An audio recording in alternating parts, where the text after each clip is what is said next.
We will now begin the Boynton Beach CRA meeting today, Tuesday, August 14, 2018 at 6:30 p.m. Would everyone please rise for invocation by Board Member McCray, followed by the Pledge of Allegiance. Let us bow to the Creator Maker of all mankind. Father, here we are once again, standing in your presence, asking for your guidance, but most of all, Lord, asking that you lead us and guide us where you will have us to go. Govern our minds, govern our thoughts, but most of all, let us be cognizant of what we said to each other and about one another. In your name we pray, for Christ's sake, amen. I pledge allegiance to the flag of the United States of America and to the republic for which it stands, one nation, under God, indivisible, with liberty and justice for all. May I have a roll call, please? Yes. Here. Here. Here. Here. Any additions, deletions, or corrections to the agenda? Seeing none, may I have a motion to approve? So move. Second. All those in favor state so by saying aye. Aye. All those opposed? Agenda is approved unanimously. Moving on to legal. Status of 211 East Ocean Avenue, reverting back to the CRA. Good evening, everybody. As you recall, after our July meeting, you all directed me to institute legal actions to have the property to enforce the reverter provision of the 211 East Ocean property. Shortly thereafter, the purchaser, Shovel Ready's attorney, Mr. Tom Carney, contacted me, letting me know his client did not wish to litigate the issue and that they would cooperate to return the property pursuant to the agreement. We proceeded to do a title search and make sure there was no encumbrances put on the property during the course of their ownership, which we did. And in sum, we closed on the property and returned the purchase price minus some closing costs to cover expenses that were that needed to be taken to cover some issues that were in the title. And we now are in possession of the executed deed, which should be recorded or will be recorded shortly. I have a question. Yes. Yeah, Tara, in regards to that cost, what was that amount that we incurred? We did not incur the cost. It was borne by by Shovel Ready. So All the right. purchase price that was due to them was the amounts due were subtracted from that, and they got the balance. So we did not pay any funds. Hey, so how much money, did Shovel Ready give us? That's what I'm trying to find out from you.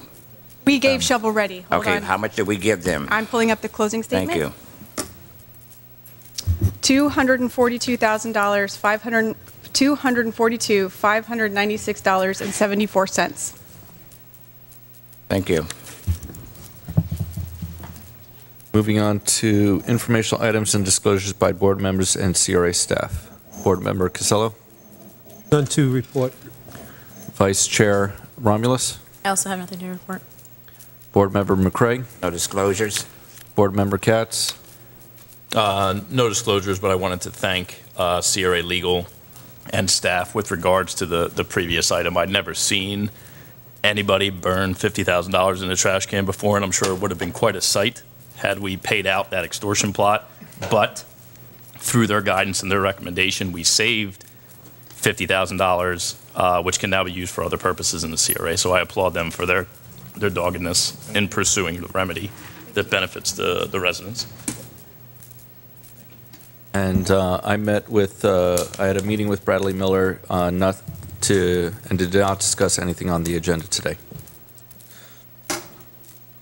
Moving on to announcements and awards. Announcements and awards. Moving on to informational only. Anything that the board member wants to discuss? Seeing none.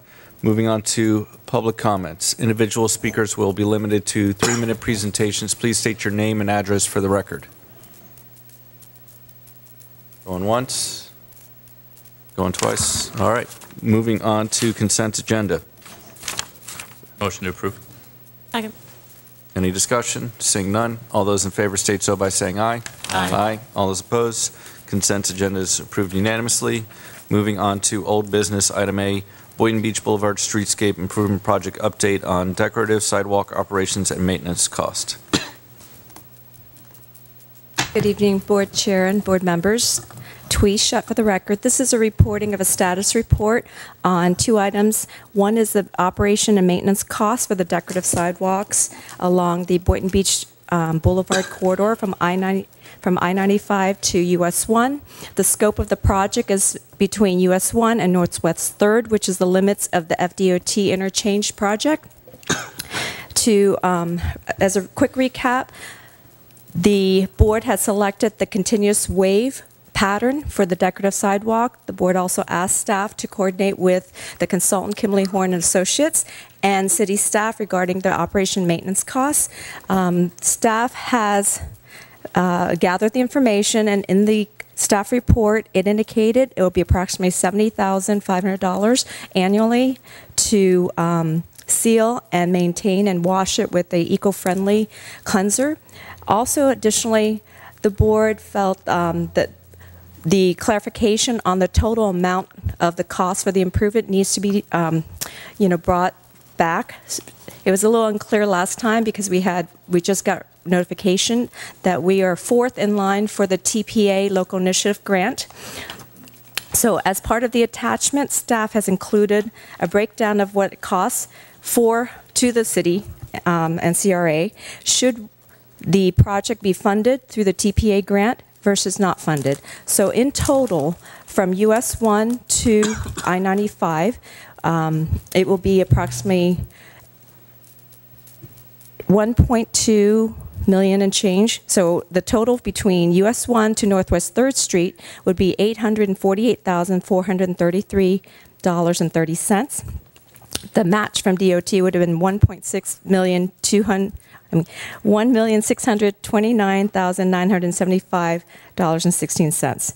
So for the additional paving between Northwest 3rd Street to I-95, this is things that are above and beyond what DOT would cover as the base for their improvement project, would be $327,147.11. So I'll be here for any questions should the board require us to answer it.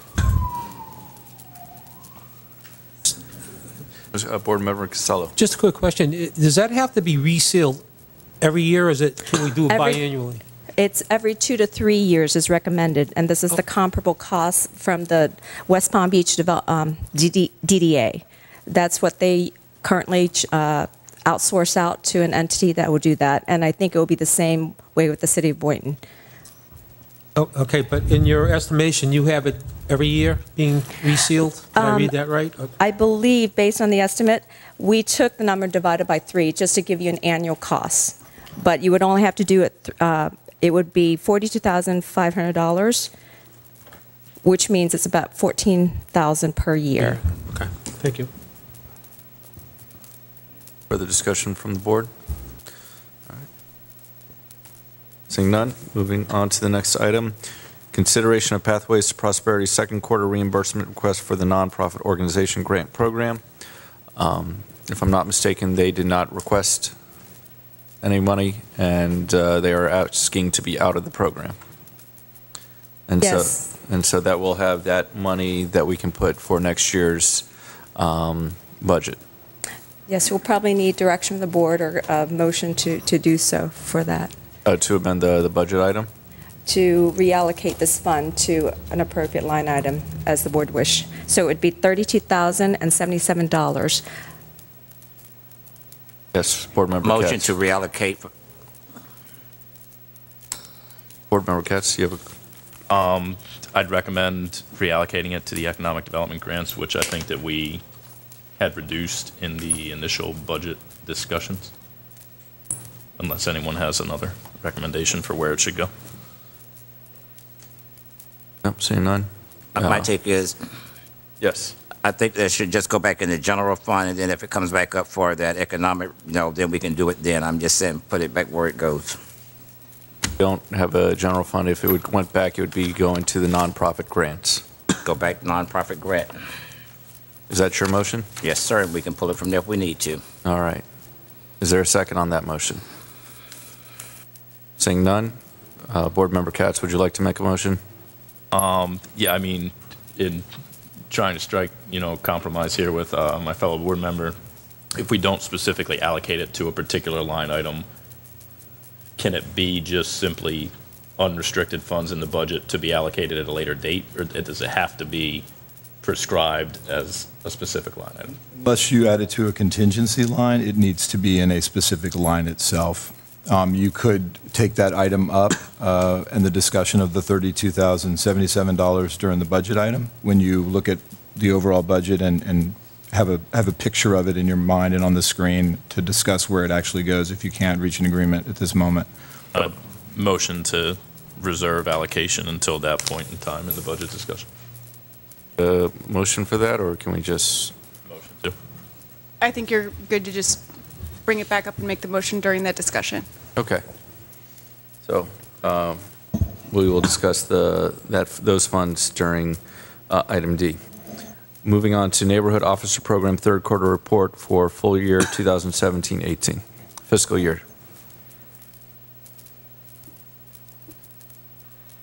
Does the board have any questions of Sergeant Deal or of staff on the report? Otherwise, it's there for approval. Coming down. Yes, Board Member Katz. Just in reviewing the kind of activity log, just a couple questions. I don't know if it's necessarily the officers or Mike Simon who could do that, but the first one, it seemed like there was a number of calls with regards to New Disciples Church and drug activity on a particular side of the building. Is there currently any cameras or surveillance equipment by the property owner with regards to that location, since it appears repetitively on our report? There are cameras attached to the building. I do not know if they're operational. You would have to check with New Disciples, or I could check with New Disciples Church to find out. Okay. Yeah, I'd request, just given the repeat instances of calls for help with that situation, it would be nice if the property owner has cameras, that they were operational and we could have access to them to try to help and assist with deterring this activity. And if they don't have cameras, I think it'd be a good gesture on their part to install cameras, since it seems like that's a common problem that they're having to see and calling on you constantly for that. Correct. I can check with Pastor Davis and find out if those cameras are operational. I just know of one. It's on the extreme northwest corner of the building, and it faces in a south direction. And I know there's other cameras on the other side of the building, but the problems were on that west side of the building where the gravel parking lot is. I'm sorry, for the record, Henry Deal, Sergeant, Boynton Beach Police Department.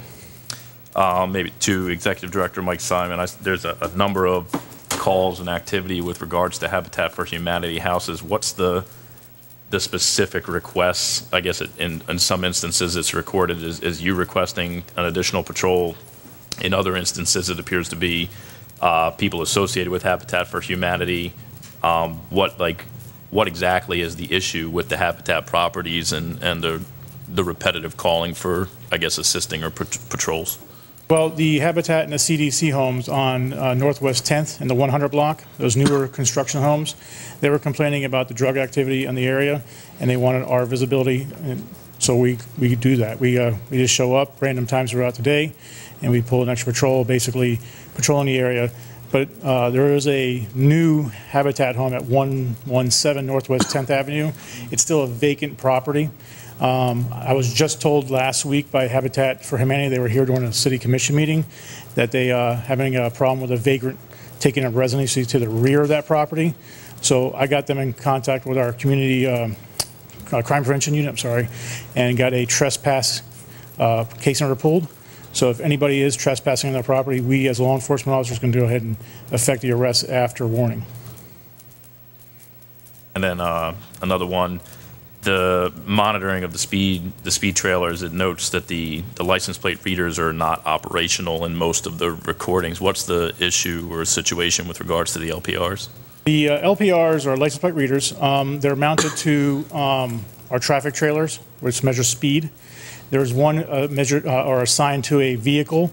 So that vehicle is assigned to an officer. So when he or she's working, which varies in different times of day, I may not be here when the officer is assigned to that car. Now, the two traffic trailers, they go down from time to time for recharging purposes, for maintenance, but we strategically place them throughout the city. They are funded through the CRA So one of the things that what I do is I just monitor the locations so that if ever it comes into question from the CRA staff, where the location is and what they are doing and the activity, I can have it. I just put it in the quarterly report to make it easy, one place I can go to, one source. I don't have to keep going to and from my journal or anything like that. And then I guess my final question, because I've been digging into this and kind of, as the budget comes up, looking at the expenditures, and I'll preface with one, I have no desire to cut funding or anything to this program. I have no criticisms of the individuals who are doing a great job, but I kind of brought this up at last budget meeting when we increased the number of officers from 2 to 3. Was that change going to make some sort of meaningful impact relative to the cost associated with it? And through looking at the activity and discussions with the executive director, I would pose a question that in wanting to continue and perpetuate this program, after a number of years of having it operational, I feel like it's a good time to review the overall activities and the cost to try to see if there's not a way to increase what we're doing at the same cost to become more efficient. I don't know the exact relationship between the police chief and the activity of the CRA neighborhood officer units, but I wouldn't mind hearing from the new police chief, since he's just come into position, if he has any ideas or reflections based on what he's seen as to how we could kind of increase the return on our investment, because this program does cost almost $400,000 a year. And again, I have no desire to cut those expenditures for this program because it has positive benefits, but I think that after a number of years, it wouldn't hurt to look at what we've done and see if there's a way to increase the effect on the neighborhood and on the children and the residents. So that's something that, I could either direct the executive director or with consensus from the board just to review the program. It's been 2 or 3 years, to see if there's any reflections from the officers, from the police department, to see if we can't see if there's any next step to evolve the program to make it more beneficial to the residents. So if I understand you correctly, you're trying to have like an audit to determine what it was like before versus what it is now? Just not what it was before to what it is now, what it has been through the past couple of years versus any professional reflections from the police officers involved or the chief as to what could be done to reflect back and adapt moving forward and improve. I think we direct our director to speak with the chief rather than have Sergeant Deal to do that. That's fine. To have a conversation with our chief regarding the future of the neighborhood officer program. And again, I want to make clear I'm not talking about eliminating it or even cutting a penny from it, just an analysis to see if what we're doing can't be done more efficiently to provide more service, is my intent. Board Member McCray. All right, I'm going to ditto what Board Member Katz is saying, but I wanted not to say that the CRA director will deal with the chief. The chief needs to appear before this board and bring us a report to see what he will say that deem is necessary. And I'm like Board Member Costello, not Costello, you're down there, Katz. You talk so much too. My whole take is that I really want him to evaluate this program. I'm just saying to see what is, since he's new, we might be missing something that he can give us guidelines on, and he almost had a motion on the floor. I wish he would have placed it on there so I could have seconded it so we could ask that we move forward with that. I didn't go through all 96 pages. Was there a summary of how much time the segways are spent out on the streets? Is that in that report? I don't know exactly what page it's on, but yes, there is. That's good. I didn't go through the whole report. The other question I have is, during the day or even evenings, I noticed large groups of young people hanging through some of these convenience stores in your district there. Do you, during the day mostly too, do you have an opportunity to stop and engage these individuals? How's it going? What's up? Do you actually like go up to some of these convenience marts and such to have that conversation? Yes, I was at Sarah Sims today, and I was talking to a couple individuals, and I do it on a daily basis. So you go to like the Z Mart and Bell's and those kind of Cherry Hill Mart? Me or my team, yes. We go to Family Dollar, It's in that report. I know it's Okay. quite lengthy, Right. but we do activity at the various parks, and when we're going to those parks, like Palmetto Greens Park or Galaxy Park, we're interacting with the community. And/or if we go to Family Dollar, the establishment's business, Cherry Hill Mini Mart, we make contact with the citizens as well. Thank you. My question is, we have a line item for miscellaneous supplies. Basically, we don't have, not in your report, I don't know if I saw it, how that money was spent. Basically, my concern is that, you are being a community officer, you sometimes have to buy things. Maybe it's ice cream for the kids, or a basketball or shoes, something for the community that needs help that you're aware of. Is that something that you could report in the future, using those funds? Yeah, so the only time I've used the funds from the CRA is one time through the CRA staff. They were kind enough to give me basically like giveaways or goodies to give away at the Blarney Bash of this past year, like little light-up cars. Also, we gave out informational booklets for school bus safety for the young children going back to school. It's like a sliding thing. It's like, the problem, and then it has a solution when you slide it out. Okay. Those we give out. We also posted at the Carolyn Sim Center because it's obviously back to school now. So I don't remember the exact dollar amount, but I want if Mike can help me out. It was about $1,500 thereabouts. Or Vicki Hill can maybe help me. In specific line item for miscellaneous? Yeah. There is, amongst several line items, there is approximately $7,500 between office supplies, marketing and promotional materials, and other line items to help you better do your job and position. So we want to encourage you to use that. But to answer your question, yes, any expenditures I can certainly put it in the quarterly report. Thank you. And also, I guess, show us what you bought as well. Oh, absolutely. Thank you. Vice Chair, then Board Member McCrory.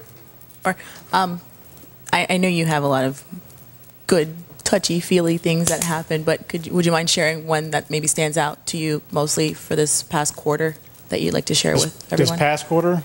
Or just anything that you think would be something to bring to attention to the public? Christmas last year was the best one thus far.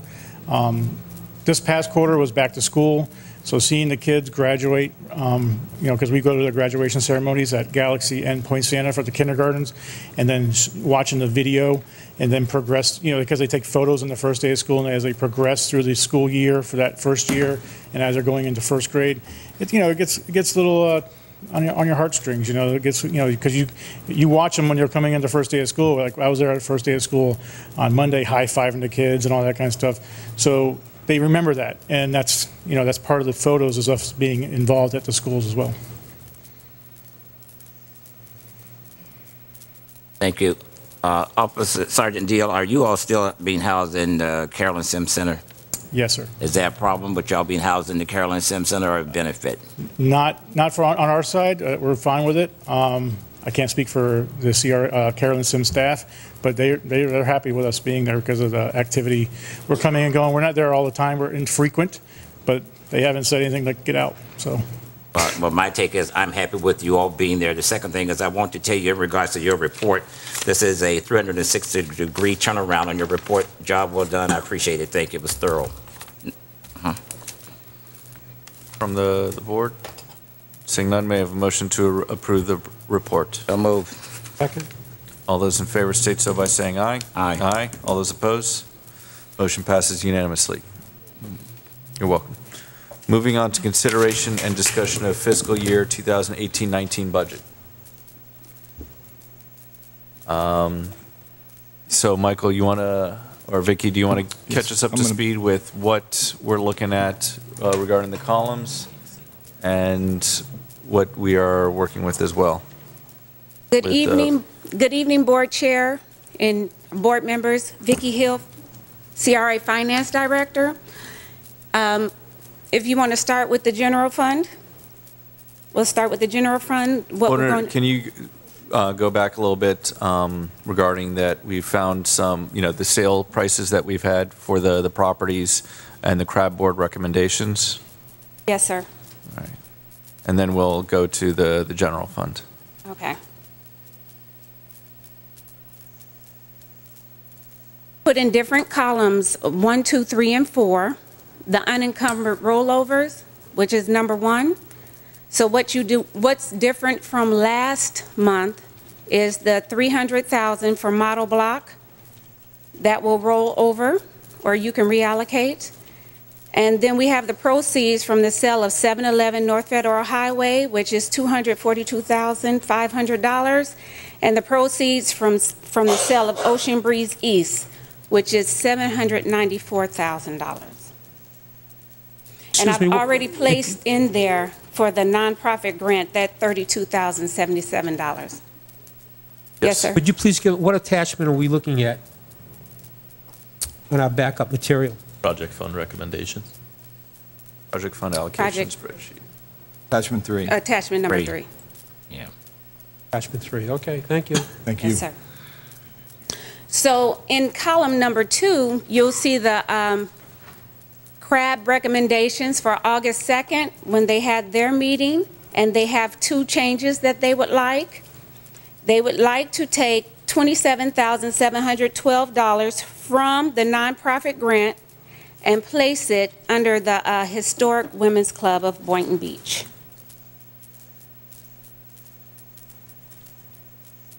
In the 3rd column, you have the CRA staff recommendations for today.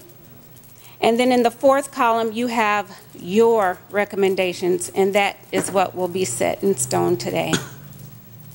So we have $1,121,000 to increase from last.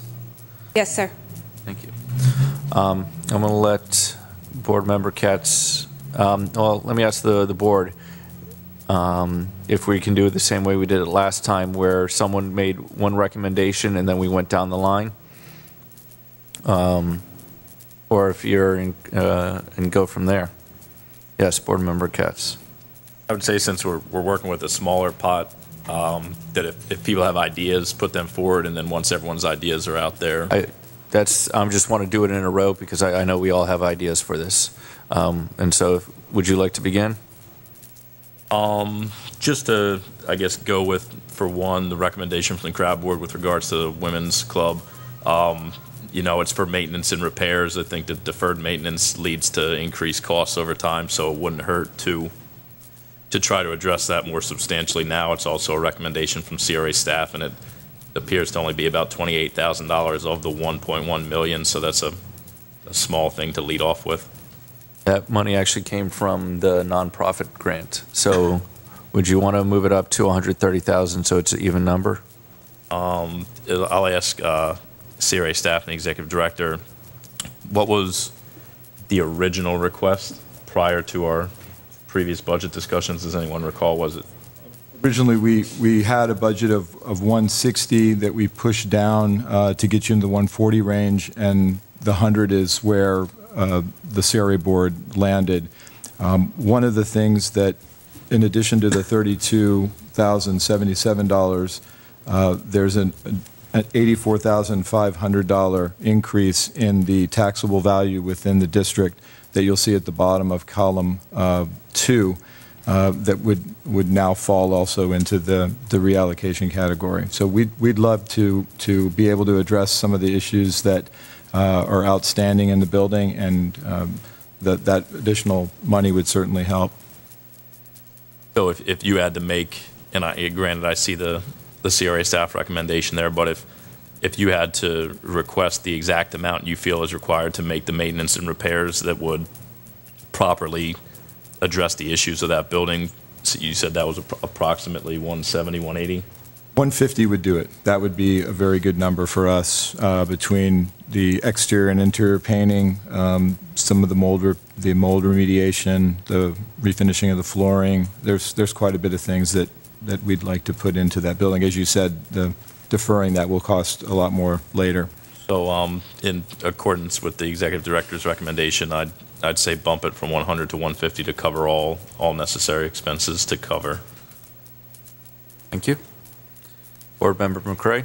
I'm good, as long as I see MLK corridor, that's still staying the same, property acquisition is okay, and model block is not changing, I'm good. Okay. Vice Chair Romulus? If I'm understanding correctly, we have an extra $1 million to allocate? Correct. Okay. Well, that being said, I'd like to definitely push an extra 100, potentially 2, depending on how other people feel like allocating money into the economic development grants column.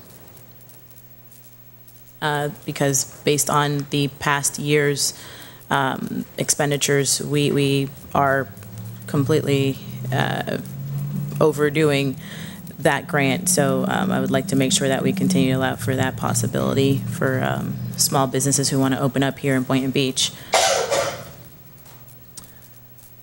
Board Member Castillo.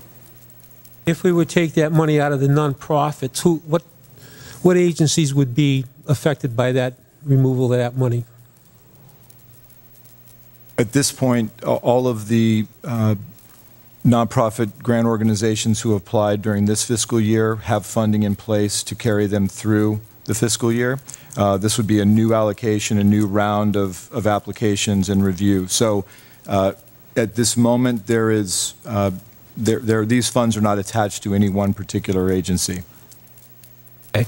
When we purchased the women's club there, is this going to be a draw on us? We had visions of it being somewhat profitable. What's it going to take? It seems like it's throwing money into a hole here at this point. I'm sure it'll turn around at some point, but can we project that? Well, we can at this moment only go on the annual income that was provided to us by the women's club when it was fully functioning under their management, in generating somewhere around 60 to 65,000 in expense and approximately 70 to 80,000, I believe, in income. So it was running on itself. That didn't leave a tremendous amount other than private donations for these types of repairs or grants from the state or the CRA. We all know that the cost of acquisition was low, and I'm glad it was, considering the amount of obviously history and also work and maintenance that a building like this is going to require. Other cities, West Palm, Delray, have buildings like this that become quite a financial drain. We would like it not to be. We'd like to see if we can't get, now that we know that the city isn't going to be using the building for any of its town square offset of space. We have the roof reconstruction project going on now that should be completed around November, which gets us into beginning rentals for the next season. I think that the things that are objected by potential visitors are things that we're trying to address in this maintenance. It's a little outdated. The price that we have, even with our local discounts, I think is a little high for what they're getting in its current state. So based on acquisition, I think we'll be okay. If we had to pay more, okay. So let me ask this question then. I know the roof is going on. It'll be done this fall. Gearing up for next year, I'm sure that you have to book these events. What have we done to book events for next year? Have we got anything in the pipeline? Yes, we have calls almost weekly to go see the building. We have been pushing people off that wanted it this fall because of the roof project. We're also at a place in the project where we can't take people in the building, so we're creating a waiting list and a visitation list for those to come in and see the building afterward. We are going to heavily market it this year with our marketing budget, website creation. There's still an awful lot of interest in that building as a wedding venue and an event venue. We are really going to social media and market it as best as we can in this upcoming year to try to generate new interest.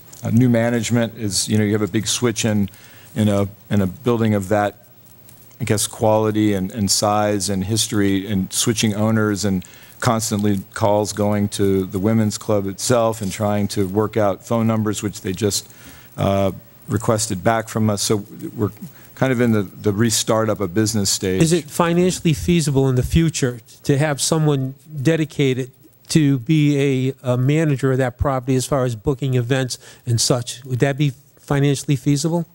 Yes, I think so. Okay. A staff That's position, something a we can talk full-time staff about. position. Yes, sir. That's good. Do you have a recommendation? I'm fine with the way it's All right. going. So, Vicki, what number do we have right now at the bottom?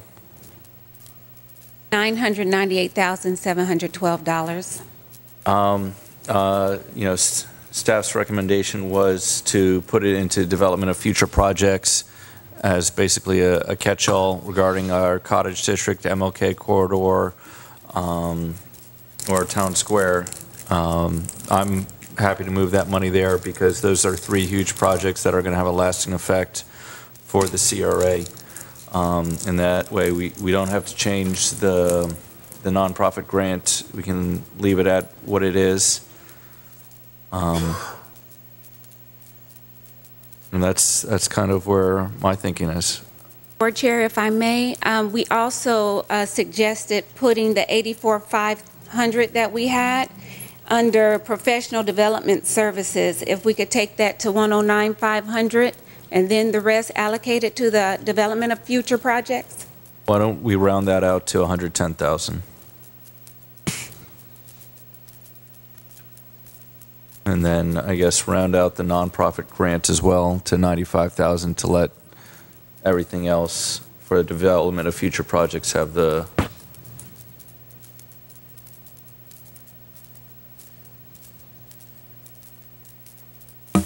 What do you have as that final number for the development of future projects line? Yes? $883.07.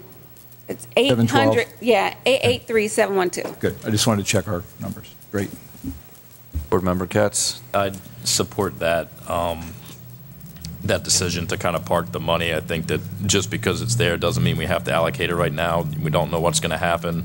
It might require more than we budgeted to get the MLK project off the ground when we see how that comes back. The village, or not the villages, the Cottage District project today could require more money than we anticipated. So I'm in agreement that we park it in a broad category such as future development, and if we want to make a budget amendment in the future to reallocate it when something comes up, that seems like the more prudent path to go than to just kind of spend it all right now.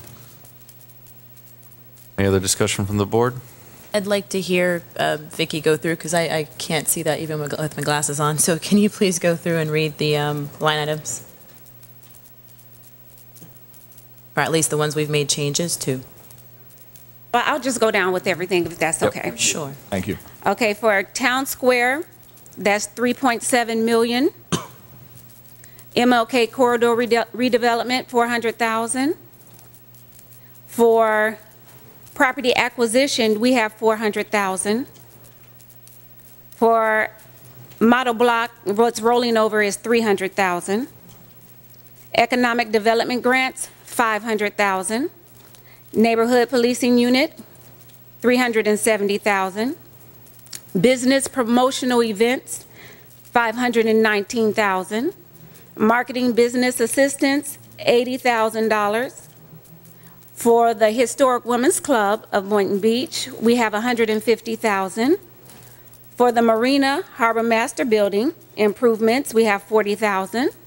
For professional development services, we have $110,000. For project-related legal services, we have $125,000. For the Community Caring Center acquisition, we have $250,000. Then for development of future projects, we have $883,712. For the nonprofit grant, we have $95,000. And for the Marina Dive tournament event, we have $10,000. All right. Yes. Asked a question in regards to this neighborhood police, and I think it was Board Member Katz said that we allocated $400,000. We have $370,000. It's 372, I think, is the total. Sir, 372 was last year. Well, this year's budget. Next year is 370,000. Oh, okay, let it stay like it is, but I'm just saying if the chief comes back and feel like it needs to go up, you know, we can move money around, okay? Yes, sir. I have a motion to approve. So move. Is there a second? Second. Any further discussion? Seeing none, all those in favor state so by saying aye. Aye. All those opposed? Motion passes unanimously. Thank you. All right. moving forward with the CRA board discussion and consideration of executive director's annual performance review. Twee, I know that since it's about Michael, do you mind helping out as well? What is that red thing that says table? What table? From last meeting. Oh, I'm sorry. Yes, thank you. Can we have a motion to remove it from the table? So moved. Second. All those in favor? Aye. All those opposed? Seeing none, motion passes unanimously. So I didn't get everyone else's backup. I believe that only was myself and Board Member McCray filled out the paperwork. So the people who have not, I guess we'll go down the list and explain what our evaluation is orally, and then make a recommendation of what we would like to see for the future. So Board Member Katz. Yeah, I met with Director Simon yesterday just to cover some items on the agenda, and we discussed his evaluation.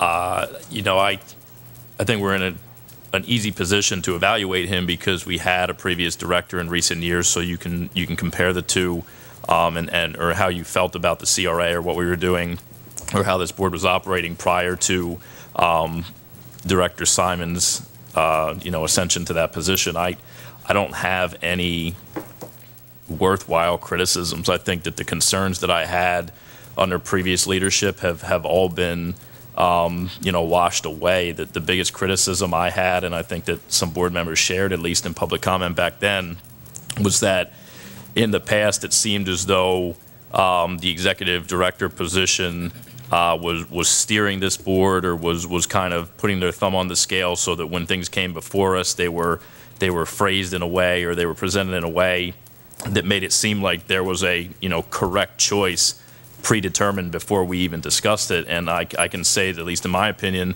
since Executive Director Simon's taken over, that there hasn't been a single instance where I've felt that CRA staff or the executive director have outside of an objective analysis of the items tried to steer us in a direction that I wasn't comfortable with, or that I thought wasn't based on fact. So I think that he's kind of remedied that big concern, and beyond that, I think that the amount of activity in the CRA and the projects that are coming online or that we're discussing for the future, can't be questioned. There's a tremendous amount of activity that'll benefit all areas, it would seem like, of the CRA. So I have nothing but high regards for his work, for his bringing on additional staff during his time. I think that they've all worked out well. So he's proven himself a worthwhile leader, and I just simply don't have any criticisms. I think he's done exactly what I had hoped when we put him in the interim position, and then subsequently awarded him the actual title. Board Member McCray. Since he brought all that up, let me go ahead and shoot it down. I have criticisms, but they're positive criticisms, and I spoke with him one-on-one. And I told him that when he's speaking, I like less words. I'm just saying, you don't have to say 1,000 words to tell me no. Just tell me no. That's what I like. The next thing is I wanted him to delegate more. I'm just saying he has staff who's qualified. Don't try to do it all by yourself. Give it to them. Let them do what they're supposed to do. If they make a mistake, then we will have to deal with it, but delegate more. Since he's been in the position, I've seen a 160-degree change. I appreciate that. You're easy to assess. We had the same music teacher, Mrs. Staples. That's the reason I'm not killing you up here tonight. But other words, he's doing an excellent job. Thank you. Thank you. Vice Chair. I just have to comment on Commissioner McCray's statement. 160-degree, Commissioner? 180. Oh, okay. I didn't want to give him all of it, okay? Okay, I was just making sure. I wasn't sure if we missed something, or if there was something in there. Yeah, you never give anybody all. There you go. I thought that was something. I knew he was doing it too. Okay.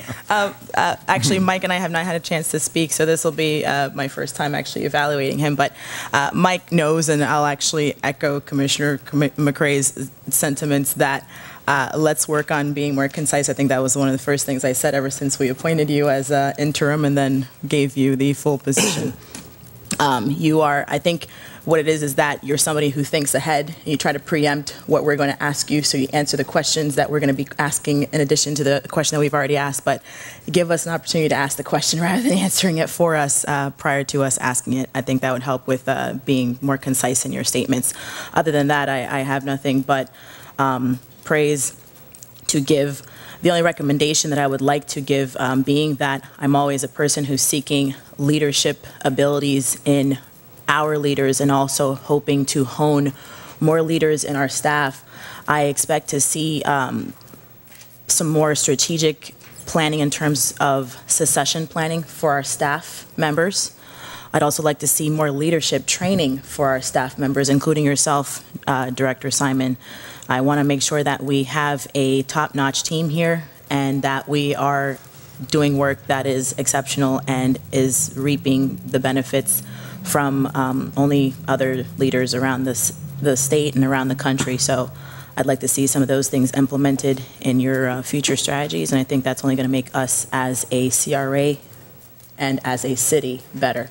So thank you for your work, thank you for your effort, thank you for your nonstop go-getter attitude. I believe Commissioner McCray said it well, you do work hard, but I would also like for you to delegate a little bit more and give yourself a little bit of time and help give some of that back to your family. So thank you for your work that you do here. Thank you very much. Thank you.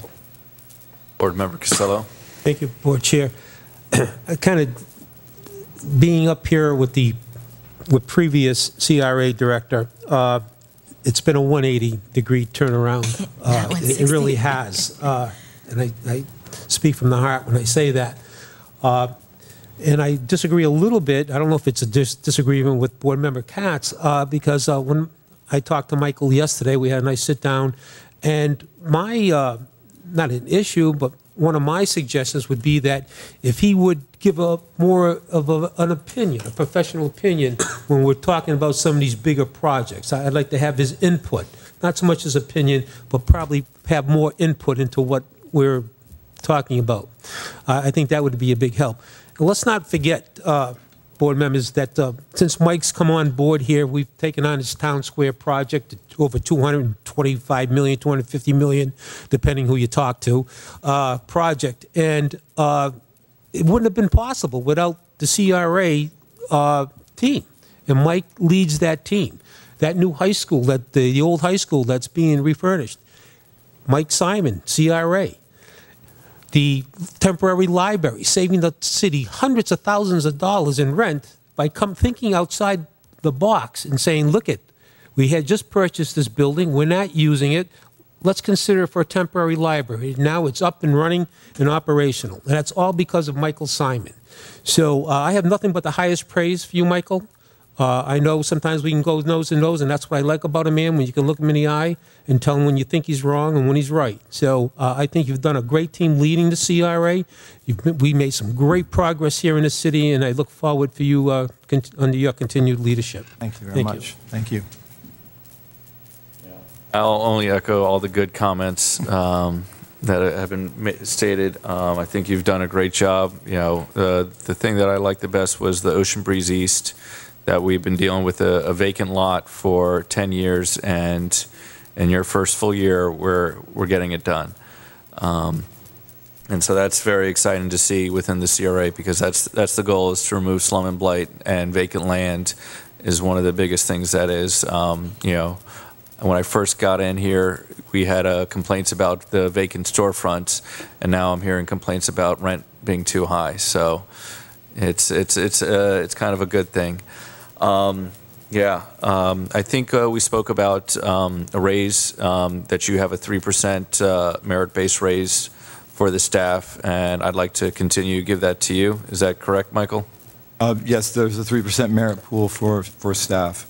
And the other thing that we spoke about was, since they are not CRA staff, is not pension, that you requested possibility of increasing the employer contribution or the employer match available to their 457. And the request was 2.5% for each. And I'm inclined to give that both for Michael and the staff at the CRA, because the amount of work that they've done and the accomplishments, I know you can't take credit for all those things you wrote down. And we're really proud of all that you've been doing in the CRA, and look forward to working with you in the future. So if I could get a motion for those numbers, unless someone has another recommendation. Your recommendation, the 3%. executive director get 3%? 3%, and then the 2.5% for increase in employer contribution, or 2.5% increase in employer contribution, and an increase of 2.5% for employer match. I was thinking more of like a 6% raise for the executive director. That was going to be my recommendation, along with those other benefits you just mentioned. The 2.5%. Is it? Yes. My take is, I'm with you, Chair. That is, I'm just saying 3%. I'm just saying we are in a building program at the city, and I'm just saying if we do the matching, then, it will all probably equal out to the 6%. I'm just saying I don't want to be ludicrous and say, let's give him 6%. I'm just saying I guarantee you he tried to walk on water, but he had not walked on water yet. So let's do the 3% and the match that you said. That's where I'm at. All right. Board Member Katz, Vice Chair Romulus. Yes. I didn't see it provided, but is there, not to delay the issue, but if there's a difference in opinion up here and I'm on the fence, is there a way to get a list of current CRA director salaries, within a 30-mile radius or something like that, just to see what the going rate is for an executive director, and then compare where we're at to make sure that we're commensurate with the competition? I don't necessarily want to bite on the 3 or the 6 until I see an analysis of what the kind of market value is for the position. Yes. I'd be inclined to agree with Commissioner Katz, and I would probably fall somewhere in between the 3 or the 6. I think our ED has done a fantastic job so far in his first year, and I believe it should merit in the amount of income that we allow for him to take home. So that being said, I'd like to see some documentation showing what our other surrounding neighboring CRA executives are making, and again, try to help bring that number to be commensurate with his income. So, Tara, do we need a motion to table, or can we approve the review subject to the discussion later? I think Mike is telling me for budget purposes, if we could put in the placeholder for the 3% and then bring it back to. Sorry. No, I was going to suggest that your recommendation for the staff, just from a budgeting standpoint, if that's a separate item than my particular increase, the 2.5% in the 457B and the 401A, if that's something the board can decide this evening, it would help Vicki with budgeting, and then the other item can be delayed as long as you want to make your decision. So, if you're in favor of that. I'm in favor of that. So, it's okay. The second thing that I was talking about was just not only for Michael, but for the CRA staff. So I would need a motion for an increase of 2.5% match and 2.5% employer contribution. Second. All right. Any further discussion? Seeing none. All those in favor state so by saying aye. Aye. Aye. All those opposed? Motion passes unanimously. Thank you very much, Board, for that Yes. consideration. Thank you. Let me just make a suggestion. We always like to compare apples with apples, what other cities are doing, but, I hate for us to start comparing and then it comes back in, that we've given him too much money. I'm just saying, let's be careful on what we're doing. I'm just saying I think he's comfortable if we give him 3%, All right. Well, yes. You would need a motion to table this if you wanted to. Okay. So moved. Second. All right. It's been motioned and second to table the Executive Director's annual performance review. All those in favor state so by saying aye. Aye. All those opposed? Motion passes unanimously. We will discuss it at the next meeting. Thank you. Thank you for the kind words, Board. Thank you very much.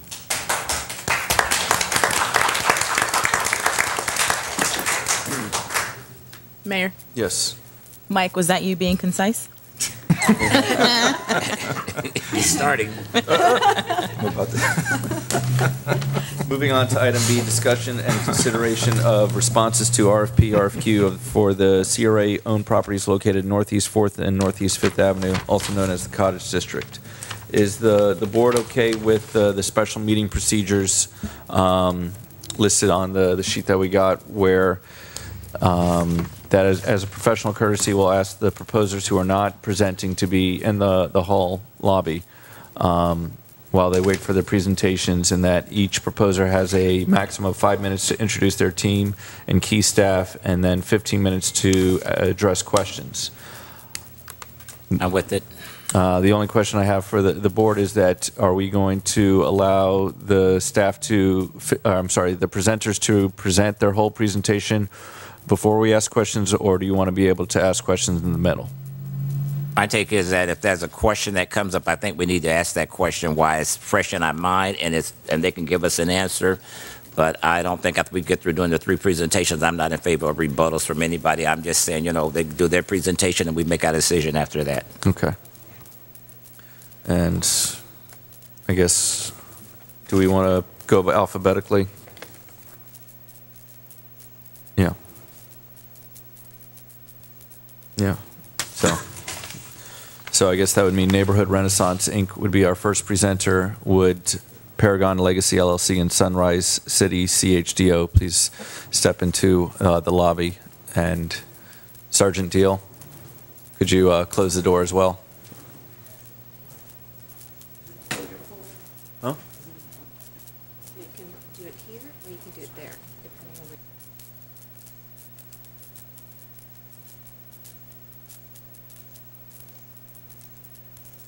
Okay. and then you can use if you're walking Clock closer, countdown. just forward and backwards to move the slides. Countdown set. Where you change the slides?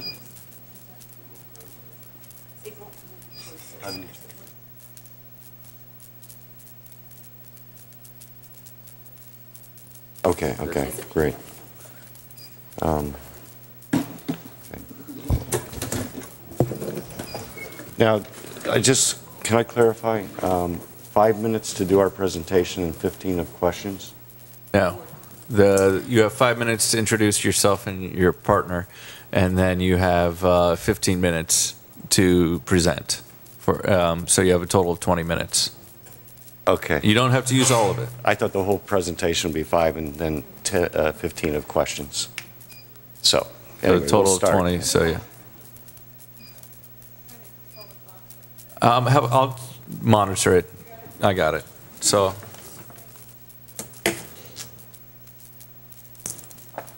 All right, all right, good. Good evening, Chair and CRA board members. I'm Michael Picard. I'm the Director of Real Estate Development for Neighborhood Renaissance. And with me today is Terry Murray, our Executive Director, and Carlos Toledo, who's our Development Project Manager. Also with us is Rudy Acevedo with AW Architects, most known for doing the Renaissance Commons plans, mixed-use development of office, residential, and retail. And Chuck Halberg of Stewart and Shelby, who has very much experience building single-family and multi-family townhome.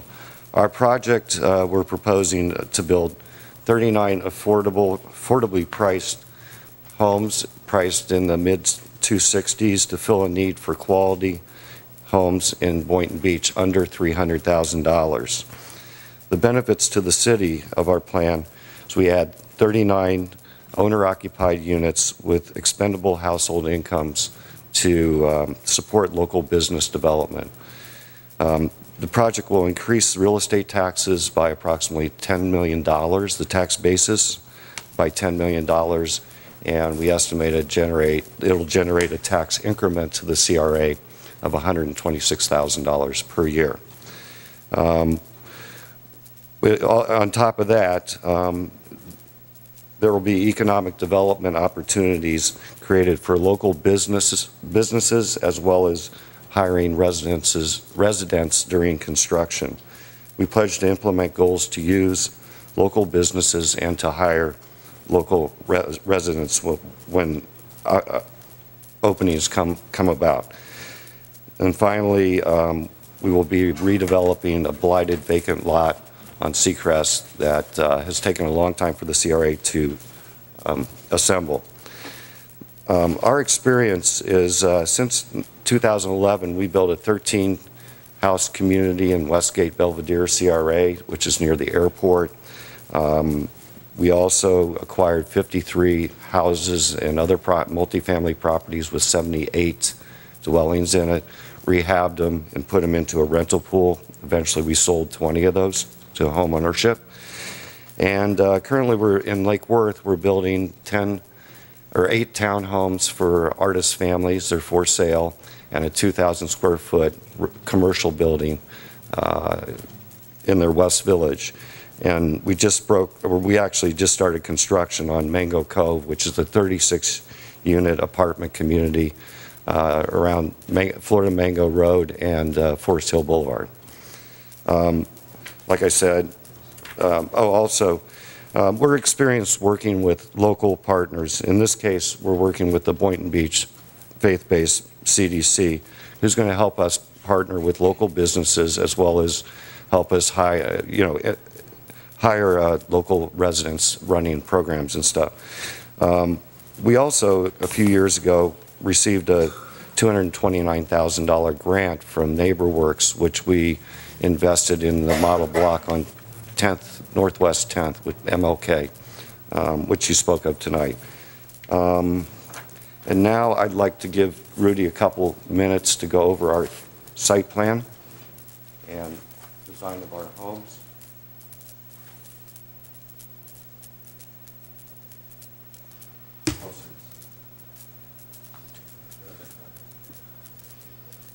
You have to give us a good description of it. I'll try. Well, the site right now is 4.2 acres, and with existing. I have to up the volume. I'm the oldest thing up here, and I can't hear. What's that? Talk louder. Talk into the mic. Louder. Okay, the site is about 4.2 acres, and in different parcels, and existing houses in between. And we are placing there 39 units in the, you can see, in the perimeter and along the internal roads, creating circulation and connectivity. We are proposing townhomes and detached single families, 2 stories and 1 stories for a variety and interest in creating a new streetscape, and style-wise relating to the all vernacular Boynton, South Florida architecture through the use of materials and colors and the metal roofs. And along 5th Avenue, we are proposing 13 parking spaces, off-street parking spaces. In addition, each one of the units has 2 spaces, one in the garage and the other one in the driveway. The majority of the single families, they have a rear entry, rear access garages, so the streetscape, the presence of the garages on the main roads is minimized. And the same units are used on the interior.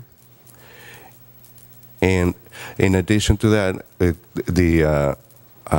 the idea was, the goal was also to create a sense of community for the new houses that they're going to be built in there.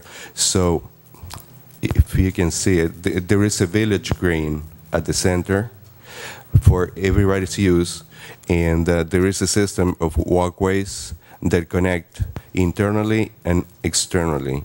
And along the perimeter, we are providing a 6-foot wide sidewalk that tie up the whole community and the neighborhood.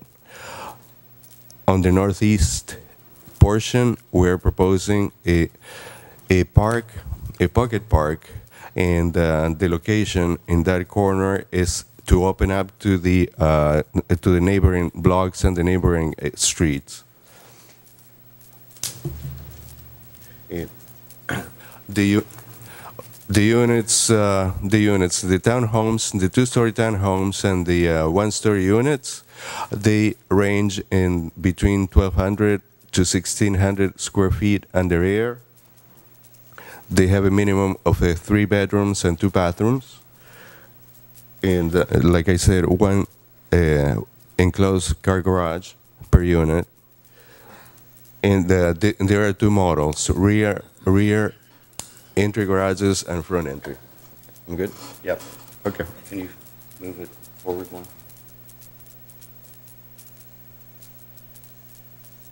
Got to speak into the microphone. These are just some elevations of the townhouses and the single family. You want to flip through? That's a 4-unit townhouse. These are mostly interior, not on the street. The single families are on the street. Go ahead. And that little house is a single family house with a rear-loaded garage. And with the cottage look. Cottage look, okay. And they have some different. Microphone, please. There are some differences in the roof line and some gables and medallions and details to provide for a variety. All right, let's move on. Okay, this is our development pro forma. Our development costs for the 39 homes and all the infrastructure and streetscape totals $11,600,000, and our projected sales at an average sales price of $260,000 is $10,300,000. We have a gap, a shortfall of $1.4 million. We're asking the CRA and the city to invest by waiving water capacity fees and contributing $1.25 million towards the street, utility extensions, streetscapes, street lighting. We also ask that the land be contributed to the project at no cost. The city and the CRA's return on this investment is the tax increment of $126,000 per year. And our schedule, depending upon when we can get a development agreement, we will process a PUD. That'll take 4 to 6 months for the city because of the internal lots that we're developing. And we probably should be able to start construction after completing the infrastructure, putting in the internal streets, start in October 2019, close on our first sale in March of 2020, and complete sale of all 39 homes around February, early 2021. So I'd like to, that's our quick presentation, and see if you have any questions or comments. Board Member Katz, would you like to begin? It might be it might be a director or a question for the executive director. Just to make crystal clear, I think for myself and anyone else, that the decision before us tonight is to choose one of the 3 applicants. Is not to agree to the concept, is to choose one and then proceed with negotiations that might precipitate much more discussion up here to craft the project in a compatible way, right? Yes, sir, that is correct. Okay. So with that being said, I think that I see a lot of positives, both in the backup and the financials as well as the experience. I think that's what defines this applicant, the experience and their credibility, at least with regards to the financial markets and being able to fund the project. So I won't go comparing anybody yet because they haven't presented. So I'll just say right now that I feel this is a strong proposal that, subject to negotiation and some fine tuning with some community input and board input, it looks sound on paper. Board Member Castillo. Just couple of quick questions. What's your plan on the community caring center that sits on Northeast 4th Ave and Northeast 1st Street, right there on the corner? The only thing that we would do there is put in the sidewalks, curbs, landscaping, and whatever street lighting fell there. So you're going to build around the community caring center building? Correct. That corner would remain there until it could be relocated. All right. You have no desire to purchase that parcel? Well, yeah, as well as okay. the We can other talk. two. You can talk about that. I just wanted Yeah. to know. Okay. And the other question I have is, you got a developer's fee at 11.5%. It sounds kind of high to me. It works out to about $28,000 per house. And, we are taking the risk of development once we. Yeah, but we're also giving you like $2.2 million worth I of land understand that. and stuff. So Yeah. is that something that's negotiable too, that developer's fee at 11.5%? Yeah. Okay, that's just something we can talk about later. Okay, good, I'm good. My quick comment is that regarding the site plan, is that do you plan on burying the FPL poles that are currently there, or do you plan on using them?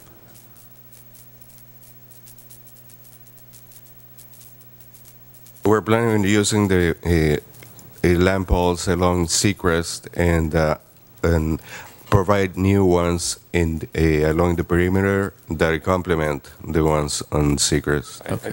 No, I the think question, there- the question there is- was, there's a lot- electricity lines running overhead Yes. right down the middle of the property. That is definitely an issue. For the newly developed homes, all that'll be undergrounded. I'm not exactly sure how we're going to get to that one building that faces Seacrest. It seems like that's the only building getting power off those lines. Okay. No, it's, I think that this is a very nice laid out plan. There are some tweakings to do. The fact that you are providing well above the open space request of 47,000 square feet, I'm sure that if you could use that to build a couple more townhomes, if I'm not mistaken, but you felt that this was the best for the area and the plan. One of the things that they have some historic trees there, some mango trees and some very tall palms that I'm hoping that you are able to put into the new pocket park and that green space to save those trees. And that was my main question. Board Member McCray or Vice Chair Romulus? My comment is, thank you, in regards to the financial part of this area, we need to do some tweaking. I mean, a lot of tweaking too. That's the only thing I see wrong with it. Vice Chair, do you have any comments? I have no comment. All right. Thank you so much. Okay, thank you.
Thanks.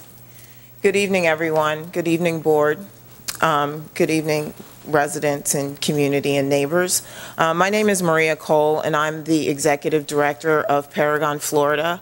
Paragon, Florida is a CDFI. It's a community development financial institution, and we've partnered with Legacy Community Initiatives, Pathways to Prosperity here in Boynton Beach, our traditional developer Manny Punk from Miami-Dade, and Vesco, which is a group of veterans who are builders, to come together and develop Paragon Legacy.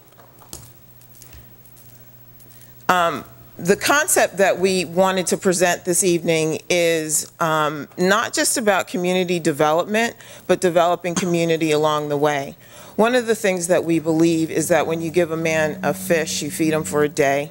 We know that saying. If you teach him how to fish, you can feed him for a lifetime. But we want to take it further than that. We believe that if you give people the skills and the knowledge, and you can create an industry around those basic talents that they have, to create an industry that lasts them a lifetime and builds legacy within their community. Paragon Legacy comes together. Paragon Legacy comes together with our team to address affordable housing in a safe and clean, green environment, as well as develop, along with our community partners, small business initiatives, healthy foods financing, which is exclusive, one of the opportunities that we have as a CDFI through Treasury Department. That's one of the things that we can offer the community is financing to address the food desert, financing to address any kind of ideas that the community would like to see realized in their communities. So we do this through several opportunities that we have as a CDFI to bring those resources to the community. The project that we have designed and we have submitted for the Boynton Beach Cottage District is what we call the Boynton Beach Cottage Healthy Community. And the reason why we designed it that way is we had input from the community. We've talked to several different organizations within the Boynton Beach, Heart of Boynton district, and we brought their ideas to the table along with the knowledge that they are right there, right next to the single largest growing economic driver in this area, which is the Bethesda Hospital. And rather than designing a community that is cut off from those resources beyond their neighborhood, we designed a community that participates in those larger economic drivers. Our partner Vesco, which is a group of veterans, are green builders.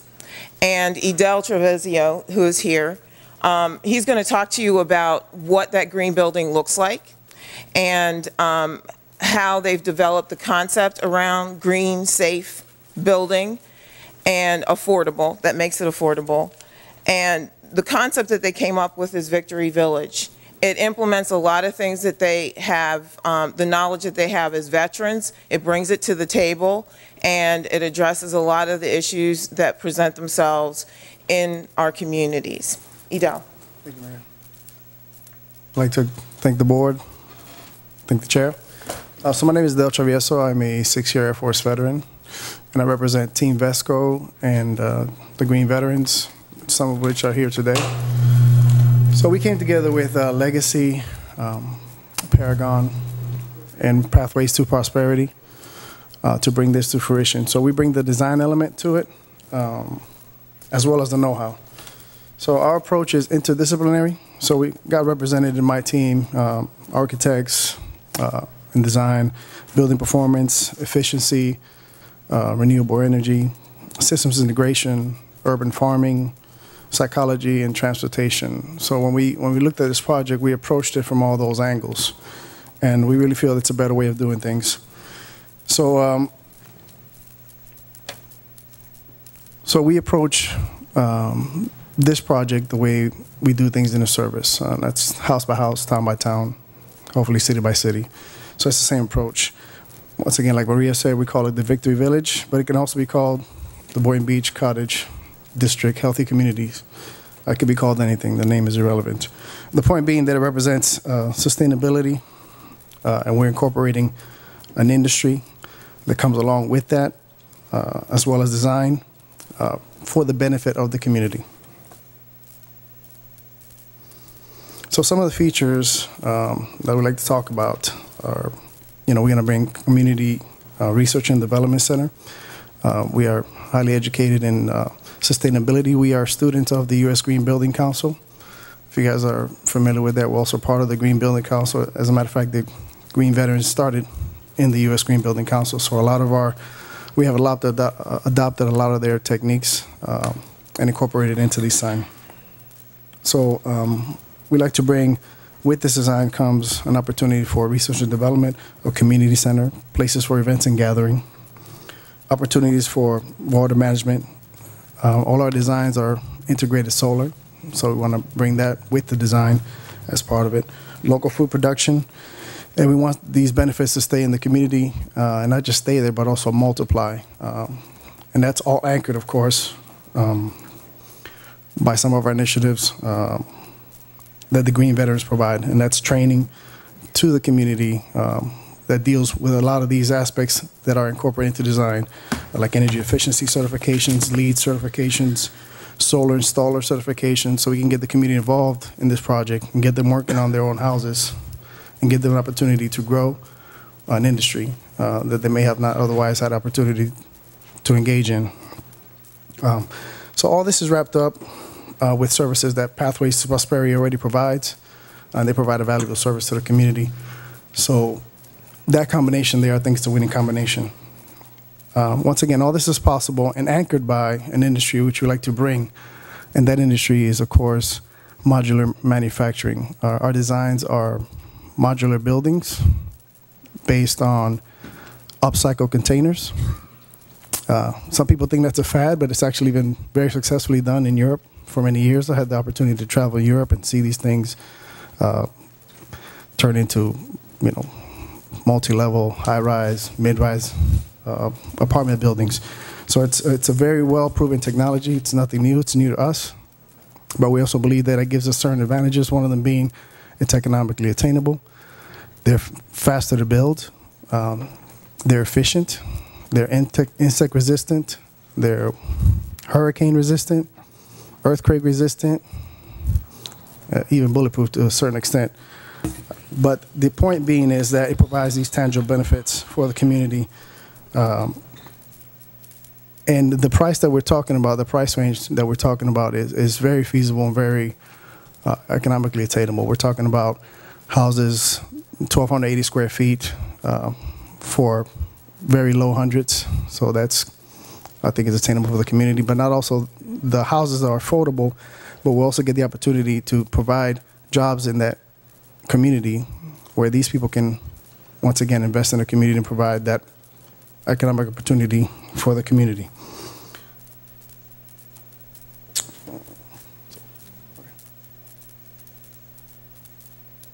Just a couple of things in the design.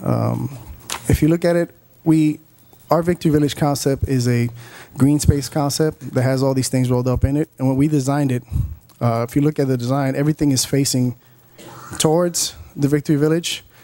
So it's very inclusive. Your neighbors are looking at each other. So it has that sense of community. You got eyes on the street.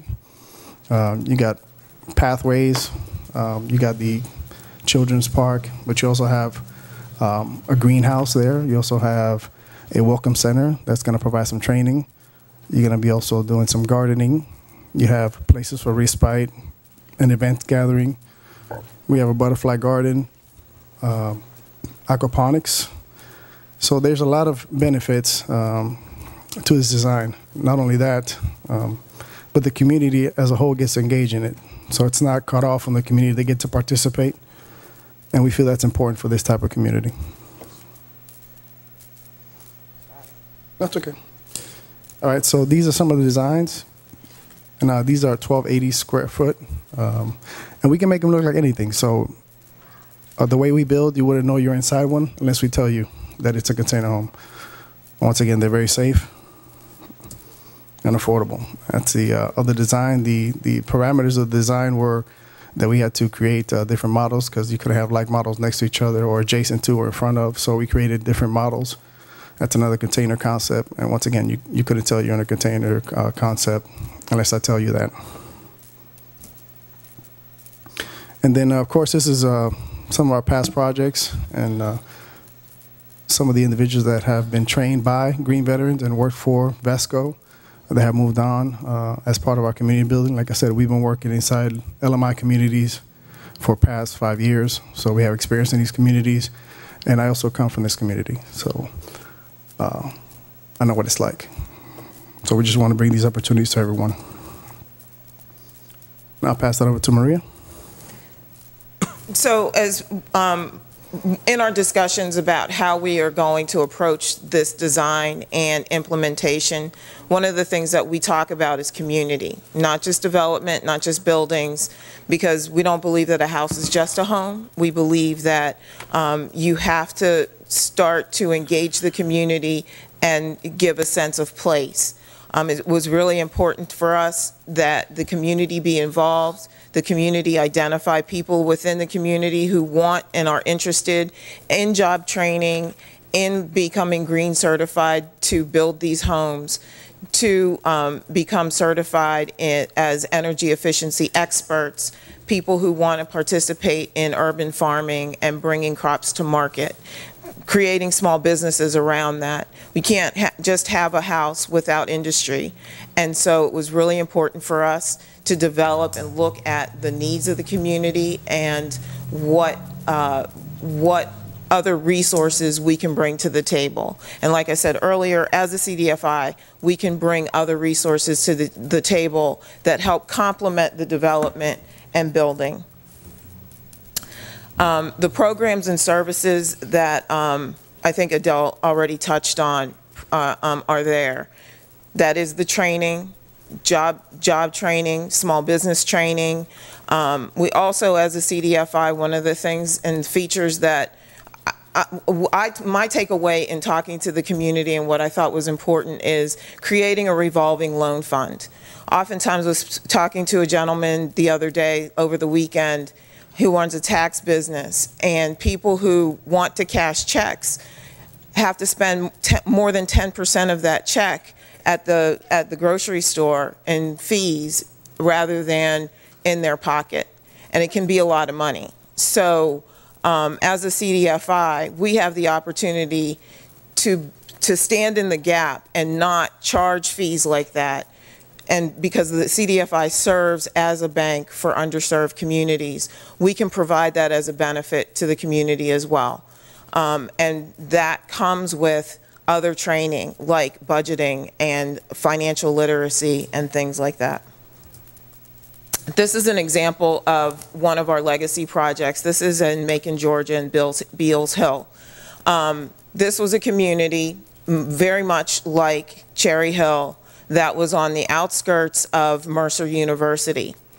The Knight Foundation granted us seed money of $700,000. We were able to leverage that for over $2 million, and with other partners created a $200 million project where these two communities, the university community and the residents of the community surrounding it, became engaged with one another. And that's ideally what we're after. We're after these communities being able to participate and communities being able to engage and grow and expand beyond just their corner.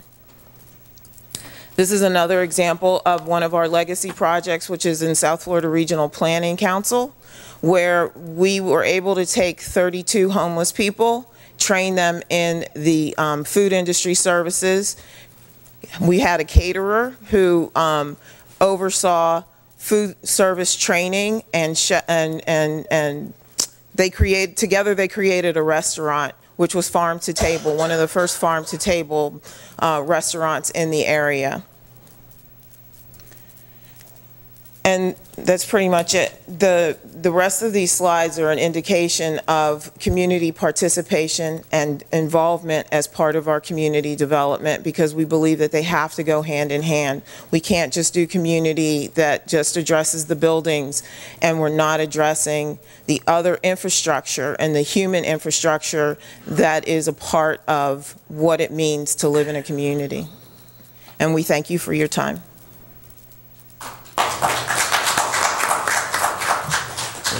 Board Member Casella. I love the concept. It's great. I think that's the wave of the future, really. I really do. Couple of questions. When was your LLC formed? When was this partnership The formed? LLC for this particular project was formed recently, like within a month. We've all been operating in partnerships with a memo of understanding prior to this project. Okay, one of the things on my cheat sheet here, it says your proposal does not indicate any completed projects as a development team. We've had completed projects, not together as a team, as an LLC, but we've had completed projects separately and in partnership with each other through a memorandum of understanding. Now, from what I'm looking here on your backup material, you show like a big green awning. Is that where the containers are manufactured, or?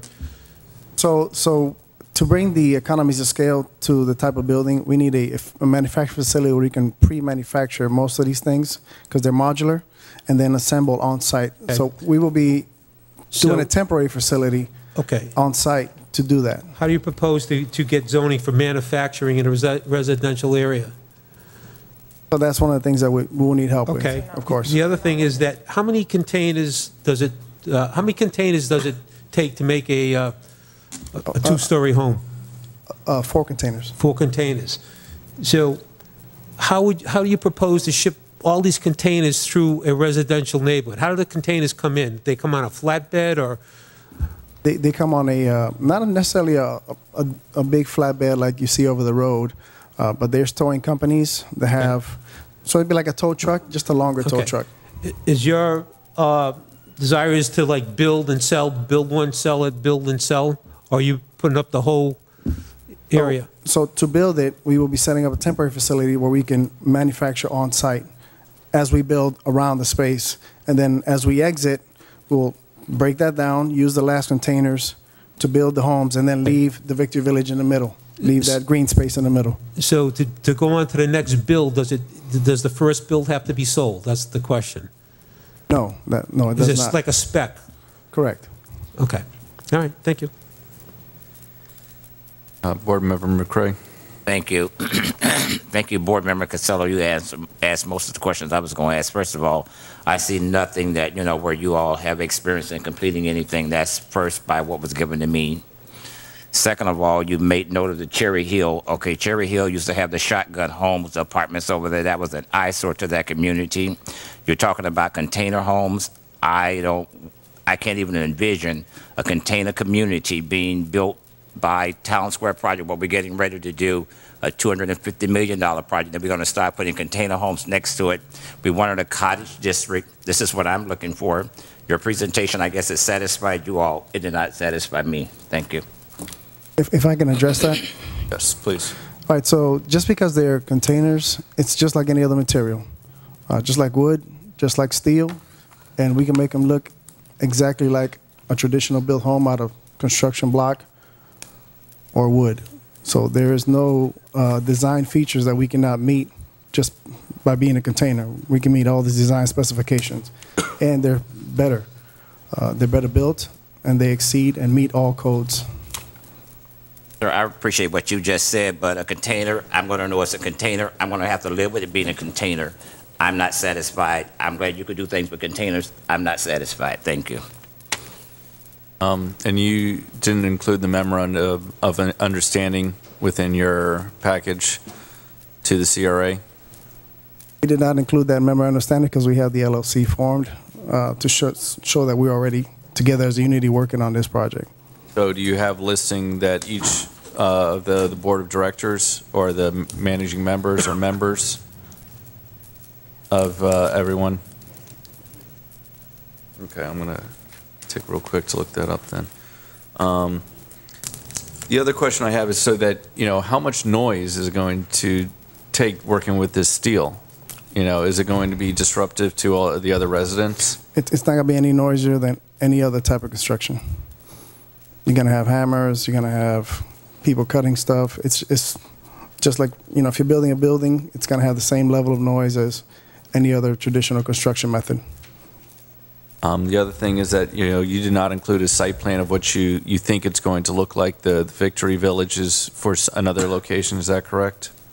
No, so we based this design on the Victory Village, and we incorporated a lot of that Victory Village concept in the design, in the green space in the middle. So I'll back it up for you. So this is what I consider a representation of what that site plan would look like. That is the actual properties that are listed by the CRA as available for this particular RFP. I mean, so you're saying that Seacrest is on the left and Northeast Fifth is on the top? So you got Northeast Fifth on the top, and Seacrest is on the left. That's correct. Okay, because we don't have the full block there, and so there's homes where it looks like the Butterfly Garden was going to be. Correct, yeah. So some of those areas that were available, instead of filling it all with homes, we decided that it was important to put that green space, that Victory Village concept in the middle of that. So it's less homes per, in density-wise, but you get a lot of the benefits of the Victory Village being there. So originally we said 15, but we can scale it up to 23 homes in this design right here. I see. But the centerpiece of the design, of course, is that green space that you're looking at right there. What is the square footage of the green space? The green space incorporates 1.2 acres. Okay, so a lot of it is going to go to the green space. The other question is that who's going to be liable if someone slips and falls on that green space?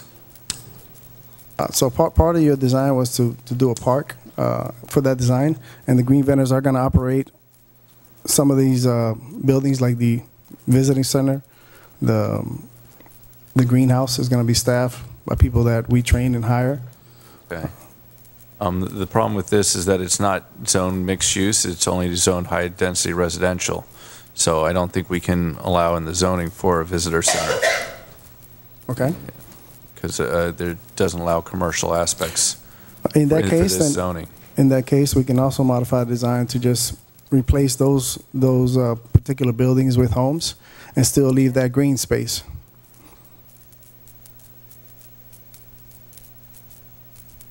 Thank you. Any other questions? No, I don't see any. Thank you. Oh, sorry, Vice Chair. As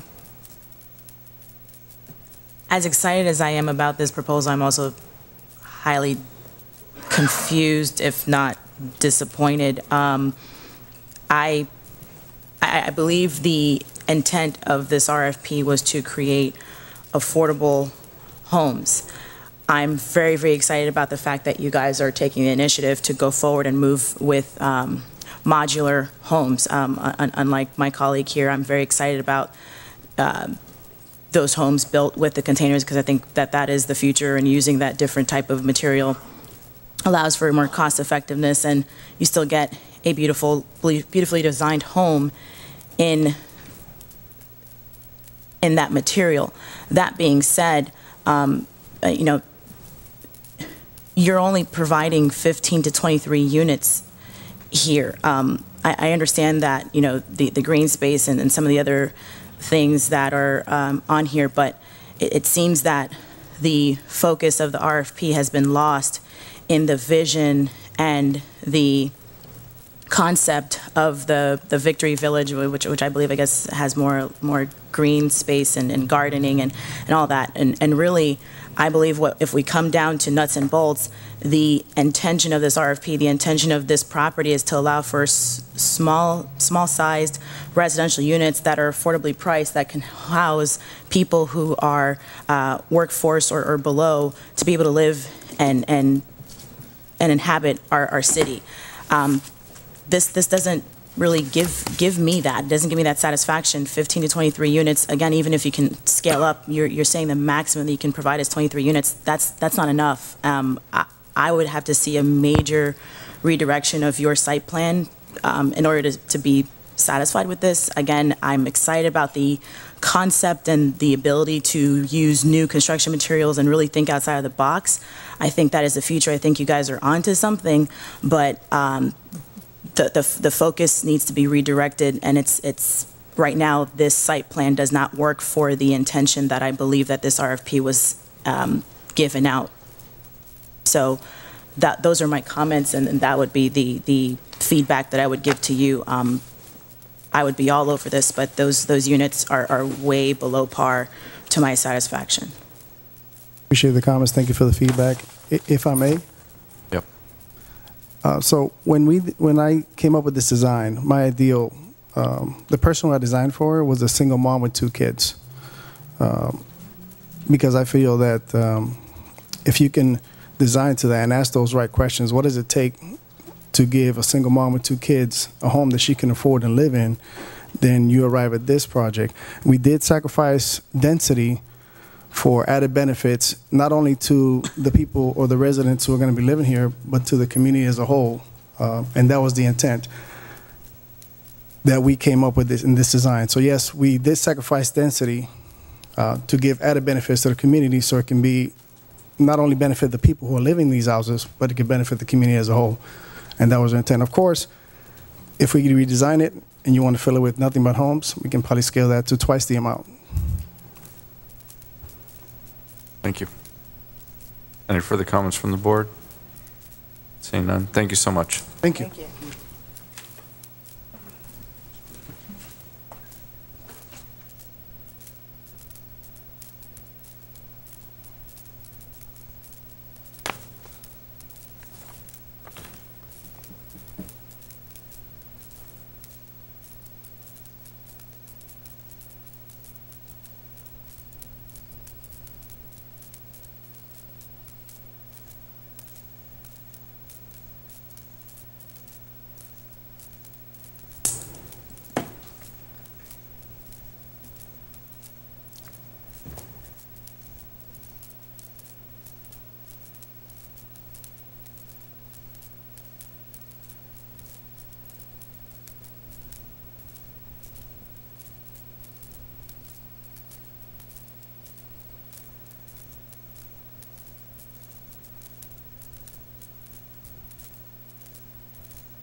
Good evening.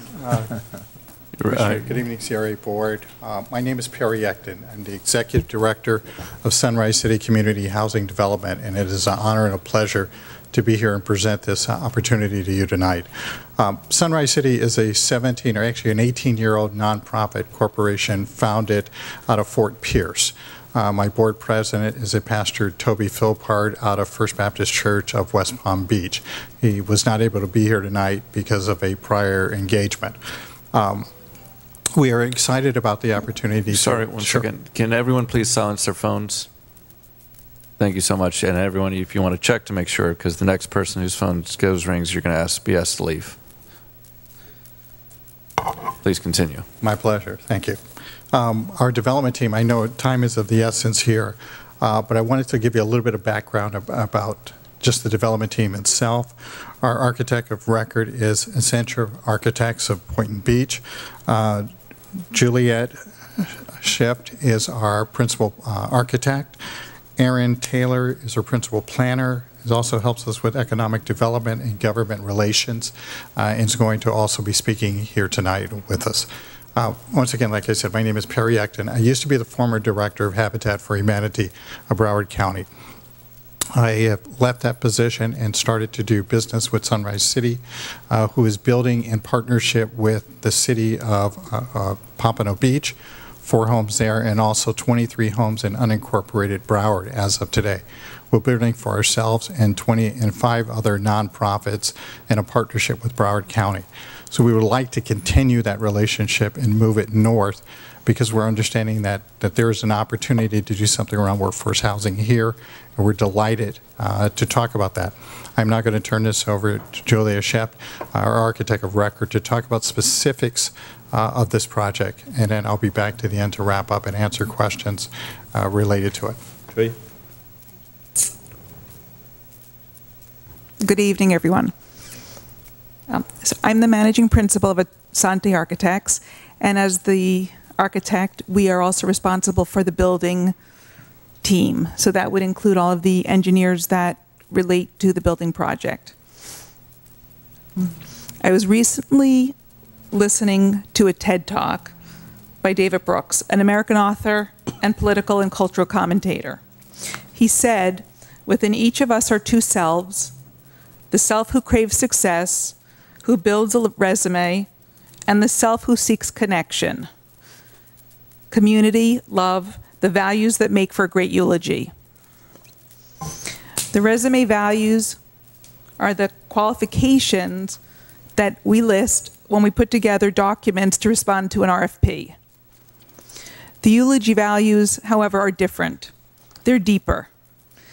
When our work embodies passion and love, and when we really connect with people.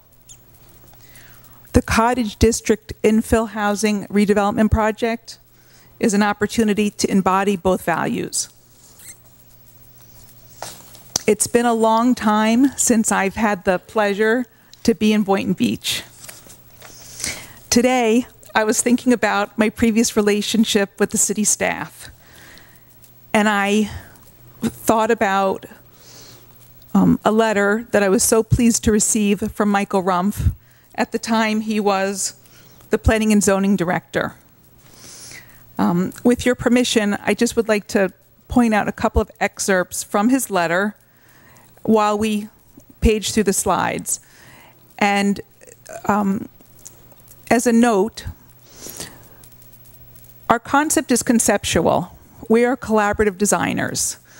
And the needs of the community and the needs of the residents and the input from the staff will give us the opportunity to refine and revise and modify our design until it's at its utmost optimum for the location, for the end users, and as an enhancement to the city.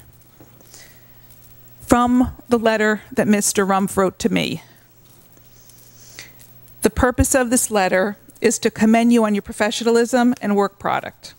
I won't read all of it, just a couple of bullet points. Reasons that contributed to this very positive working experience with you are as follows. Proactive in seeking out and understanding the applicable city codes and standards. Such thoroughness and proficiency is unique and maximize the overall efficiency of the review process. You were receptive to feedback. You not only accurately understood the additional and creative suggestions provided by me and other staff reviewers, but were able to interpret and imply these ideas to represent improvements to the project. Your knowledge of green, smart, and sustaining building principles and the creative incorporation into the subject project, and your understanding of respect for and contribution to the city's perspective and vision for the project area. I look forward to our next opportunity to work together within the city's development review process, and it's signed, sincerely, Michael Rumpf. I'm very proud of this letter, and very honored to have an opportunity to stand back in Boynton Beach again. Our projects take us where our clients call us, so we're in different places around South Florida. We love what's happening here. I'd like to introduce Aaron Taylor, who I've had the pleasure and privilege of working with for more than a dozen years. He has a very unique background and recently made a career change so that he's able to join our team as the principal planner on this project. Thank you, Julie. My name is Aaron Taylor. I'm with ARC Development Global. I'll keep it short and sweet, as one of the commissioners said earlier, because we've all been here long enough and it's late. So I originally started off as a zoning planner for Palm Beach County for 6.5 years. I also spent 5.5 years doing economic development for Palm Beach County as well. I also do real estate and land acquisition, so I do kind of have a diverse, rounded career background, and I did, as she mentioned, recently left the county to completely consult on my own. I'm one of the few people that I've known that have both worked in the public and private sector on both the planning side and the economic development side. And when they told me about the project, I was recently introduced to it a little while ago while I was actually with the county, and had no idea I'd actually be standing here today. But they gave me an opportunity and said they would need some planning expertise and needed some economic development expertise as well. So here I am, and I'm thankful for the opportunity. I'm going to hand it back over to Julie. Actually, I'll take over. Oh, he'll take over Yes. to talk about the particulars. Yes. The slides forward. The site plan in and of itself consists of the 4.2 acres as a infill housing development of a mixed use of both single family and multifamily units, multifamily being up to 3 units in a site. The team, as we just mentioned, there are some changes in that development team because of the opportunity for Aaron to come on board, and we like that it's local, to keep it in Boynton Beach, and wanted to do that. The typical structure of the buildings are triplexes for the 3 units.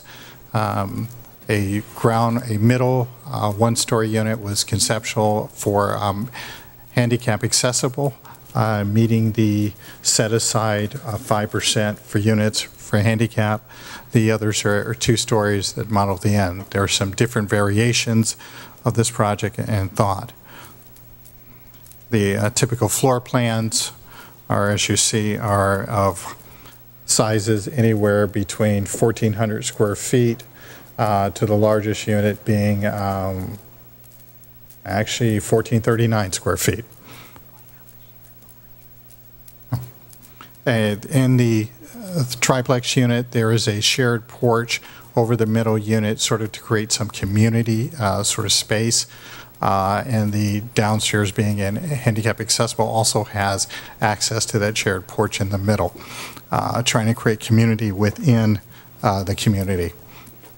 So we're not isolating families from each other.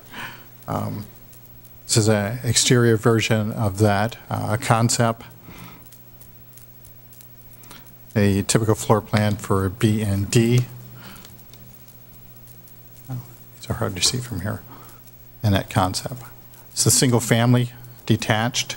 The unit mix there are 4 single family detached, 3 bedrooms, 2 baths. Single family attached townhomes, there are 19 with an average of 743 square feet. The 2-bedroom, the 2-story attached townhomes, 1,100 square feet, there are 19 of those. And there are 12 of the 2-story attached townhomes of 1,439 square feet, a total of 61 units. While this site, according to current zoning, could have been maxed at 18 units, probably to get about 80 units on it, we felt it was best not to dense pack it to create a community, because otherwise you're just putting buildings on top of buildings and people on top of people. And in trying to create a sense of community, you need some space between there so that people have some room to maneuver and to just be in an openness. I grew up in inner city Chicago, so I understand mass packing of housing. I grew up across the street from Robert Taylor Projects in a 802 project-based housing unit. So I understand that, and I can say that I would not want to live in one. I would prefer to live in something like this that was a little bit more open space. The site plan, as you can see, has exterior parking, some green space in it, and surrounds itself by the neighboring community. This was a hard site to develop because there were some pre-existing structures that were there, and how do you maximize the units with trying to fit into the existing community. I'm going to leave it on this page as a concept. When we put this proposal together, we realized that the city was looking for an acquisition of the land and some additional costs. I think we came up with a total project cost of around $11 million. We are looking for support from the city around that acquisition price. Not to say it's not warranted to give to the city, but there might be a way to phase that in that works for both the development and for the city as well. So we would be looking for some consideration and conversations around it. That's why we didn't put a hard number in there to begin with. I'm going to open this up to questions that I'm sure you have, and would welcome any feedback that you can give us. Yes, Board Member McCray. I thank you for your presentation. Okay, you're 23 for Broward County, 6 under construction, 17 has not commenced. Where is this property located in Broward County? That property is located in unincorporated Broward, which is called the new BSMD, the Broward Service Municipal District. That is 27th Street to 441. That is Broward Boulevard, just wet, and then going north, just past Dillard High School on the north side. Dillard High School on the north side. I'm down there all the time, and I'm trying to make sure I'm Go trying to picture this. Sunrise west to 27th. Turn north, then that would be Dillard High School on this side. You would you'd go almost out down to 28th Street. Left-hand side. Yes. Left-hand side. All right. Okay. Next is let's do Pompano. 2 completed, 2 ongoing. Correct. It's Collier City in Pompano. Okay. 27th and Atlantic. 2 of those were built. They are 1,400 square foot under air, 4-bedroom, 1-car garage, sold for $199,500 to first-time buyers. Neither one of those had city assistance. We as builders threw in $10,000 for the first one and $5,000 for the second one as seller concessions to make that work for these families. Okay, let me go back to 27th and 441. 6 under construction, 17 has not commenced. Okay, why are you not doing the whole project at one time? We are. It's just a matter, there are 5 nonprofits along with us. So there's 6 nonprofits that we're building for. Some of these nonprofits had various funding stages, so we had to permit them as their funding was available to pay for impact fees and permits. Can you give me some of those 6 nonprofits? I'm just saying. Homes Inc. Is one of them. BAND, B-A-N-D, which is Broward Alliance for Neighborhood Development. Neighborhood Housing Services of South Florida. Liberia Economic Development Corporation of Hollywood. Minority Builders of Broward County. And then Sunrise City. Ongoing. Sure. See, I'm in Broward County. You know, I work in, no, you don't know. Let me tell you, I work in Broward County, and I've seen some of your development, and I'm trying to figure out, you know, who was doing it. Okay, I'm just saying your concepts are nice, but I'm just saying I can't waver right now either way. I know Reverend Philpott, you know, but, you know, I haven't talked to him or nothing like that. You know, I'm glad he's on your team, but it has nothing to do with my decision tonight, and it will not have anything to do with my decision. But at least you all are building. I'm just saying, at least you all got something I can go and look at and say, okay, you all did this. This is what I'm saying. This is what I like. Let me disclose, we are not only developers, we are general contractors. We self-perform. We are residential, commercial, and roofing contractors in the state of Florida. So we hire local and do all that. Okay, and your project costs, I'm just saying, we're going to have to go back and tweak this if we award it to you. That's all I need to say. I would fully expect that to be a negotiation. Okay. I'm through. Board Member Casello. Just a quick question. On the corner of Northeast 4th Ave and I think it's Northeast 1st Street there's a community caring center that currently sits there now. Your site plan shows building right around that? Is that your?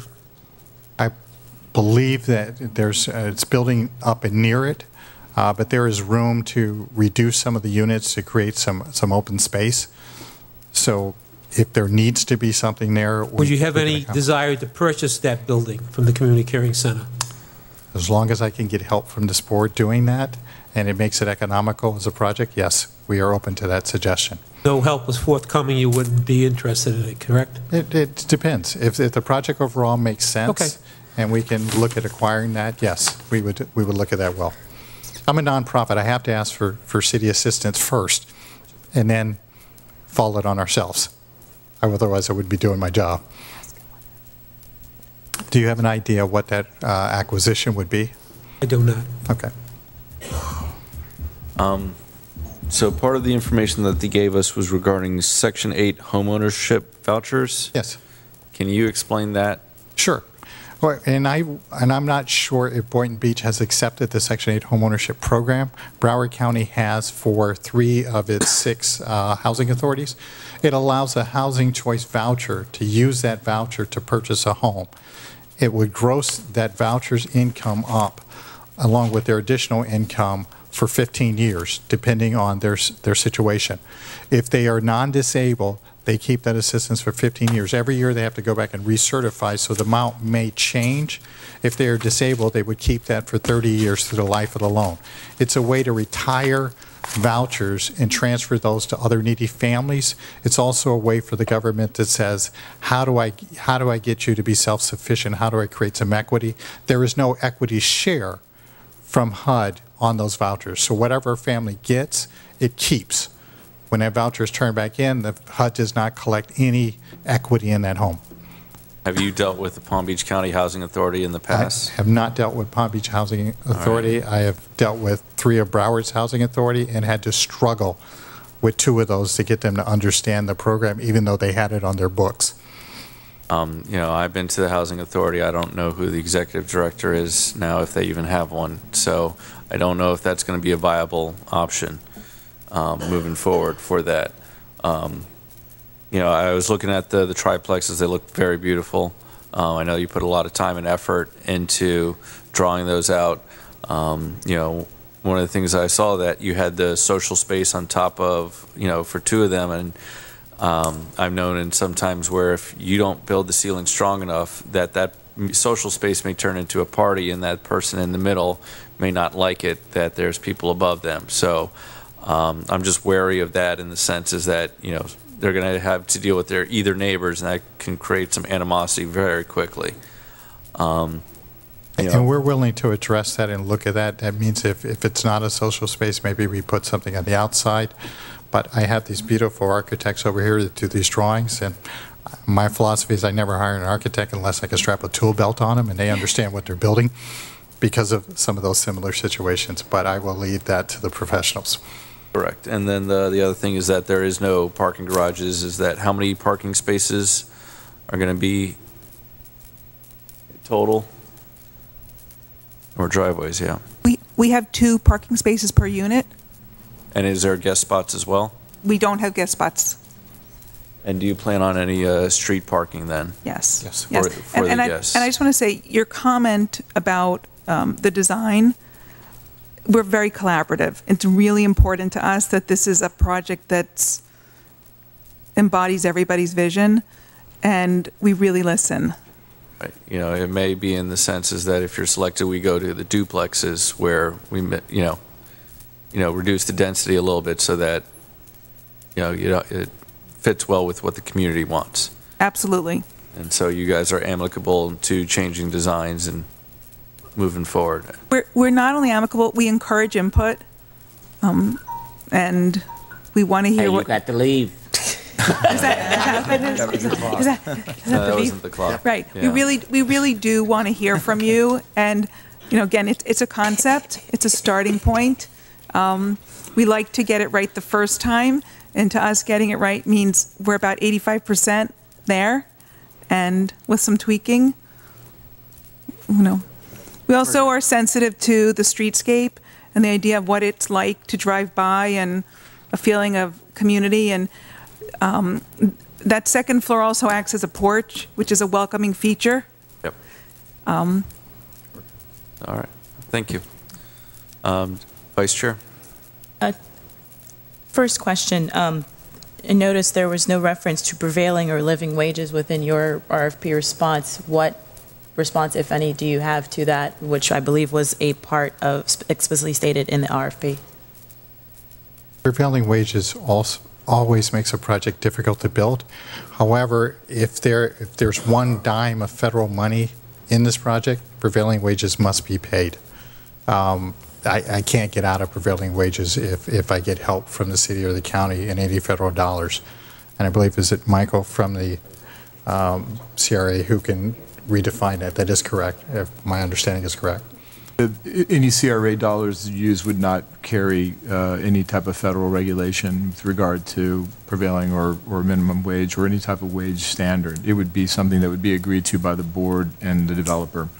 What we are more concerned about is a decent living wage and hiring local. Local hire is important to us. So if it means that I can reduce the wages to hire more people locally to work on this site, we would kind of opt for that, but we are at the whim of this commission that sets the standards. In addition, to go back to the Section 8 homeownership voucher program that you mentioned earlier, are your target sale prices, which I like, by the way. I believe you have the most variety in terms of the other applicants on your response, which I felt was a good point. Are those prices contingent, and your project costs, are those contingent on that Section 8 homeownership voucher? No, it's not. So whether or not our county or our area works with that wouldn't matter. Those prices would still be something that would be within your prices are prices. We would not change that price for that. We would encourage the county, the housing authority, to participate with it because it's good for them. It helps their HUD standards as saying that they participate in the homeownership program. We wanted to do a mix. We realized that the ultimate buyers are going to be workforce housing, your school teachers, your public service, all those folks, the firefighters. That's why we went from 60 to 120% of medium. But we need to understand that there is a group of individuals that are 60 to 80 that need to be serviced as well. And we're willing to reach down to make that happen. Sure. I just want to add something. One of the reasons that we all collaborated together is because of the track record that they have locally to be able to bring a product of this quality and this caliber at this price point. And so I'd like to ask Perry if he could talk a little bit about that to expand on your point so that you can understand how we arrived at these prices and how we can bring this project built to the community so that it's affordable. Right. Thank you. Let's go back to the 4 single family. We've got it says a per house cost. Now understand this per unit cost includes site work. It's about $130 a square foot, including the site work. Currently in Broward County, we're building at about $85 a foot, all in. So adding all that extra into it for parking and surfaces and underground is what increases the price. However, that's still well within market. The townhomes are at $115 a foot, including the site work. So if you pulled probably 20 out for the site work, you're at about 85, 90 bucks a foot. As I said, we are contractors ourselves, so we don't go out and hire another contractor to do the work and have a markup and a developer's fee on top of that. Our developer's fee is our profit, unlike other nonprofits who have to hire a GC and then put themselves in as a developer's fee. So you've got 10 to 15% for the nonprofit, another 15 to 20% for the developers. We'll just take it out of the development fee and leave the nonprofit piece in there. We tend to give that back as down payment and closing cost assistance. Thank you. Sure. Any other questions from the board? Yes, Board Member. One final, the architect, you were so nice to bring a letter in from Mr. Rump, who's in the audience. Do y'all have any other testimonies? I'm just saying, you all that's standing? I don't have any. You don't have to know anybody in Boynton Beach. You got any testimonies from anywhere? I'm just saying, you know, you in Broward. I like to hear testimonies of what you all are doing. I would say that one of the best references we have in Broward County, Commissioner Dale Honus, who we're building those 23 homes for and unincorporated. I'd be happy to get a recommendation from I know him County to you. Commissioner personally. Thank you, sir. I'm sure. Okay. And then the CRA department. And with regard to other testimonials, I'm not usually one that wants to brag, but I could give you a bunch. And it made me so happy today to think about the last time I was here that I just had to dig out that letter, and happy that he's in the audience today too. Go ahead. Yeah. I'm through. Board Member Costello, sorry. I'd just like to thank you for taking the interest in Boynton and responding to our RFP. I know it takes a lot of work to put a proposal together, And I thank you for your presentation and your interest in our city. Thank you so much. Thank you very much.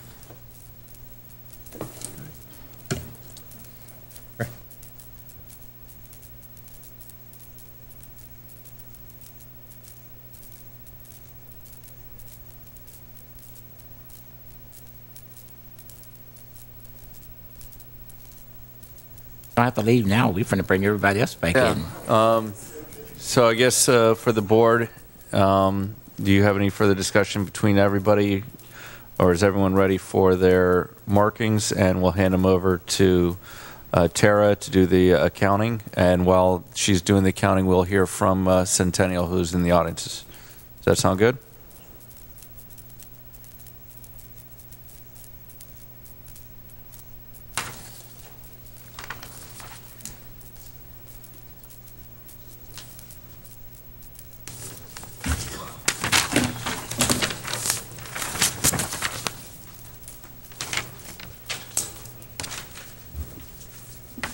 So, Louis, if you guys want to tell us, I heard you guys wanted to say something.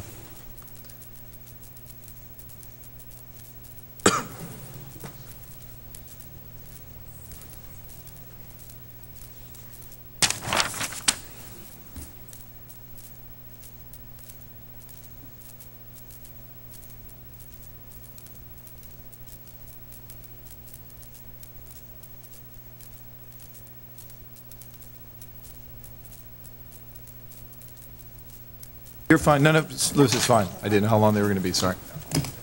Yeah, hi, this is Louis Sweezy from Centennial Management. I just wanted to thank the board for giving their faith in us. We were awarded a tax credit application with the state. I think everyone knows that. We came and we met with staff yesterday, and we went over the site plan. We signed, so far our status is right now is we're going to underwriting with the state.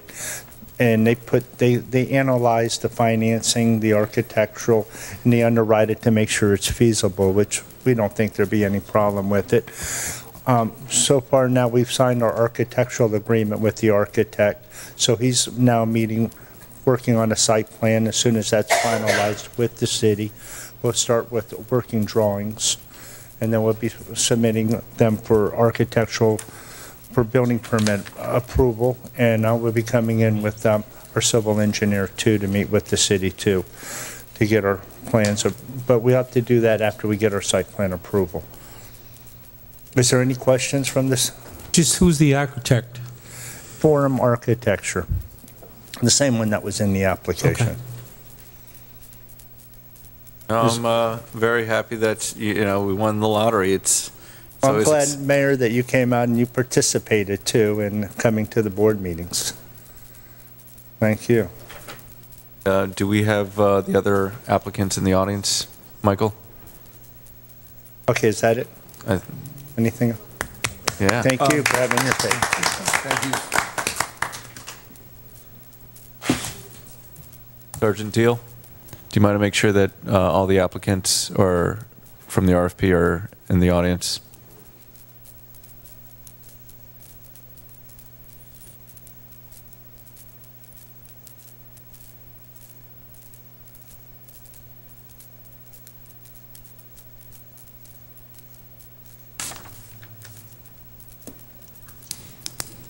Have tallied the overall rankings. In this instance, the lower tally will be the successful bidder.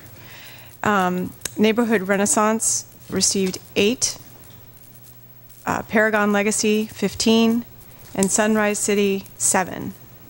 So Sunrise City has the lowest, highest ranking.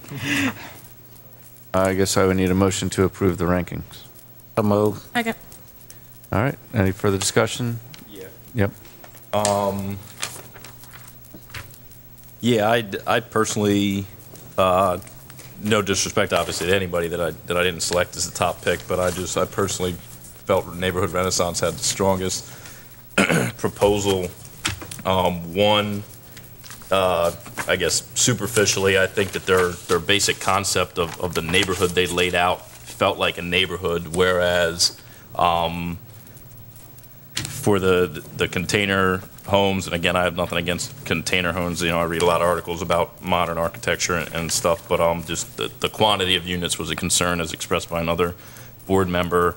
With regards to the density of the Sunrise proposal, whereas 15 to 20 something units might be too few, I think that 60 units might be too many. Again, my perspective about the proposal from Renaissance was that it looks like a neighborhood, it feels like a neighborhood. The Sunrise City proposal to me felt like more of a block, like a lot of units packed in. So I know that we have these rankings and it's 8 to 7's razor thin, so I would at least appreciate some discussion. The biggest concern for me, at least with the two proposals, not Renaissance, is the financing. We just discussed that we don't know if what's being proposed for the financing for Sunrise Cities is even legally permissible in Palm Beach County. We don't know that. I think that's something that should have been brought forward with the proposal. I don't know if we can select an applicant that's entire project is. What we're doing right now is we had a ranking system, and all we're doing is approving the rankings. Okay. The situation regarding any sort of issues regarding the applicants or your opinions on the rankings, you can, ask the attorney to audit and give those out, who ranked who. But the situation right now is we're just approving the rankings so that we can discuss with Sunrise City CHDO, and it's still up to us for the final approval of anything that happens. Yeah, I mean, I understand. And so I tend not to support the rankings just because, again, my preference is neighborhood Renaissance for the financial surety behind their proposal, the style, and to me at least it adheres to what I felt was the nature of the project, which was to create a neighborhood feel versus a more highly dense feel. And again, this isn't to disparage any projects. I think they all have their merit, but I don't know if selecting a proposal that has no financial foundation. I mean, I could ask the applicant if this is something that's allowed in Broward. Board Member Katz, it's really just the rankings. The question should have been asked earlier, and we have a motion and a second. So that's kind of where the situation is that if you have any discussion regarding the ranking systems, that's one thing. But Board Member Casello, yeah. Could you just give me those rankings again? I'm sorry. Sunset City go what? That was Sunset City was first. 7? Sunrise, sorry. What is 7? 7. Neighborhood Renaissance 8, and Paragon 15? 15. Thank you. I just need to clarify one thing on your, is that 2? 3. Is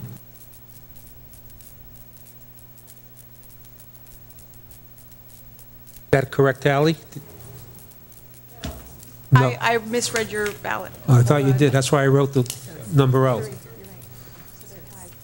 Recount. They're tied. Thank you for that. We were doing an audit back there to read. There was a correction. Seems like a discussion would be necessary. I mean, how is it a tie? Board Member Casello had written a 3 and scratched it out, and then another, and I read it as a 2 instead of a 3. I wrote the word. I wrote the row. And so basically, we were allowed to rank them 1, 2, 1, 2, 1, 3, or 3. That was my confusion. I thought it was, but then reading this, it says. I didn't know that we could do that. It says 1 highest, 3 lowest. So yeah, okay. So we did end up having a tie. Doesn't have to be 1, 2, or 3. No. The situation is the ranking aspect of it. Commissioner Casello ranked them 1, 3, and 3 instead of 1, 2, and 3, which was what I interpreted his 3 as a 2. Understanding it to be that way. Okay, so that would be the thing the question now. I think that has to but be his intention was to vote it as a 3. So have 2 3s. You can't have 2 3s. 3s, no, It 1, should 2, be or 1, 3. 2, or 3. So we can ask him to take his form back and re-rank. I understood it. The 3 being the highest, In and order- 1 the lowest. In order, Right. one, two, In and three. order. You were right to be confused. I think Yeah. it's the board's, So that, okay. it's the board's will Okay, how you just let me, wish to rank it. I just, if it counts, I give Renaissance, mine was to the Renaissance people. That's who I wanted to be ranked the highest. Correct. The question is, who do you want to be ranked the lowest? The lowest was Paragon. That would be a 2 for Sunrise, which would put my original count correct. So we're back at So- 7 for Sunrise and 8 for Thank you. Okay. Neighborhood Okay. Renaissance, I see. which is how I originally interpreted it. Very good. So Commissioner Casello, as that was your prerogative, are you okay with that ranking? That's fine, that was my intent. Okay. The numbers are what they are. All right.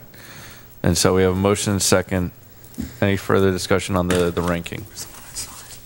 Board member, yeah, I understand. Procedural inquiry. Yeah. Had we ever done any RFPs like this before with this ranking system versus an open debate? Like I participated in the ranking, obviously, but I was not under the impression that it was like the vote's irrelevant at this point. I think what the chair is asking is that you verify the initial ranking. The RFP does not require you to select any one of these developers, and you can do it any way that you choose. This was a means to get your opinions on it initially. So I think after this vote to accept the rankings as counted, there could be further discussion to determine who you want to move forward with, is what I understand to be the direction of the chair. Okay. Rankings are not binding. Correct. We have the ability That's to where my not select confusion anyone. I'm just saying, can we get the rankings done, and then we can speak about your further I comments. acknowledge the existence of the rankings, correct? Correct. It was the goal. All right. So we have a motion and second. All those in favor state so by saying aye. Aye. Aye. All those opposed. All right. Now we'll open it up to Board Member Katz, and I'd also like to open it up to the audience who is not with any of the developer or applicants, if we can get their comments as well. As our legal counsel said, is that we are not required to select the highest ranking if we so desire. Correct. That was just a means by which you were deliberating over this. It's not a required element of the proposer. It's at the board discretion to choose who you feel is in the best interests pursuant to the qualifications pursuant to the RFP and in the best interest of the CRA. Thank you for the clarification. So, I'll open it up to public comments. Individual speakers will be limited to 3-minute presentations. Please state your name and address for the record. Susan Oyer, 140 Southeast 27th Way. Maybe I missed it, but at Sunrise City, I didn't see what their actual architectural style looked like. Is it possible to see a picture of what those buildings were going to look like? They're in there. I mean, maybe I was too busy, I'm taking notes. There you go.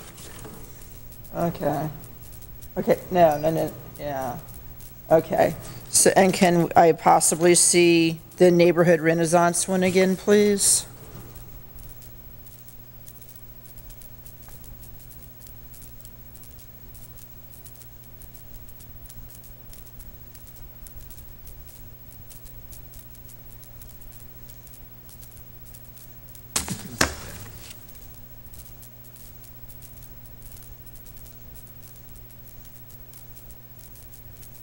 Okay. Well, then that makes it pretty easy for me. I'm going to suggest Neighborhood Renaissance. It is the most cottagey looking, and this is a cottage district.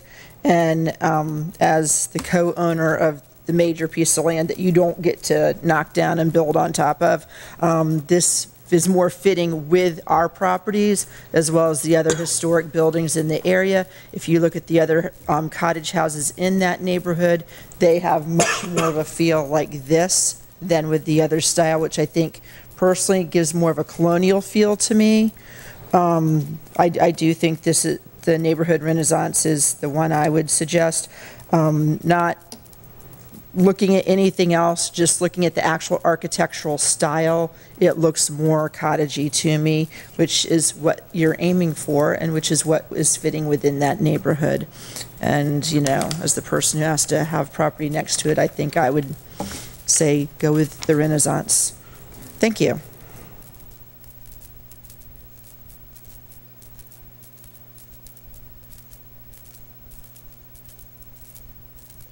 Woodrow Hay, 427 Northwest 5th Avenue. I just want to know what the county is again. Can you give me that again? 'Cause I was trying to write them down. So the Renaissance neighborhood Renaissance received 8. Okay. Paragon Legacy received 15, and Sunrise 15? 15. So that Okay. means, never mind. The Sunrise City received CHDO received 7. That's all. Thank you. Okay.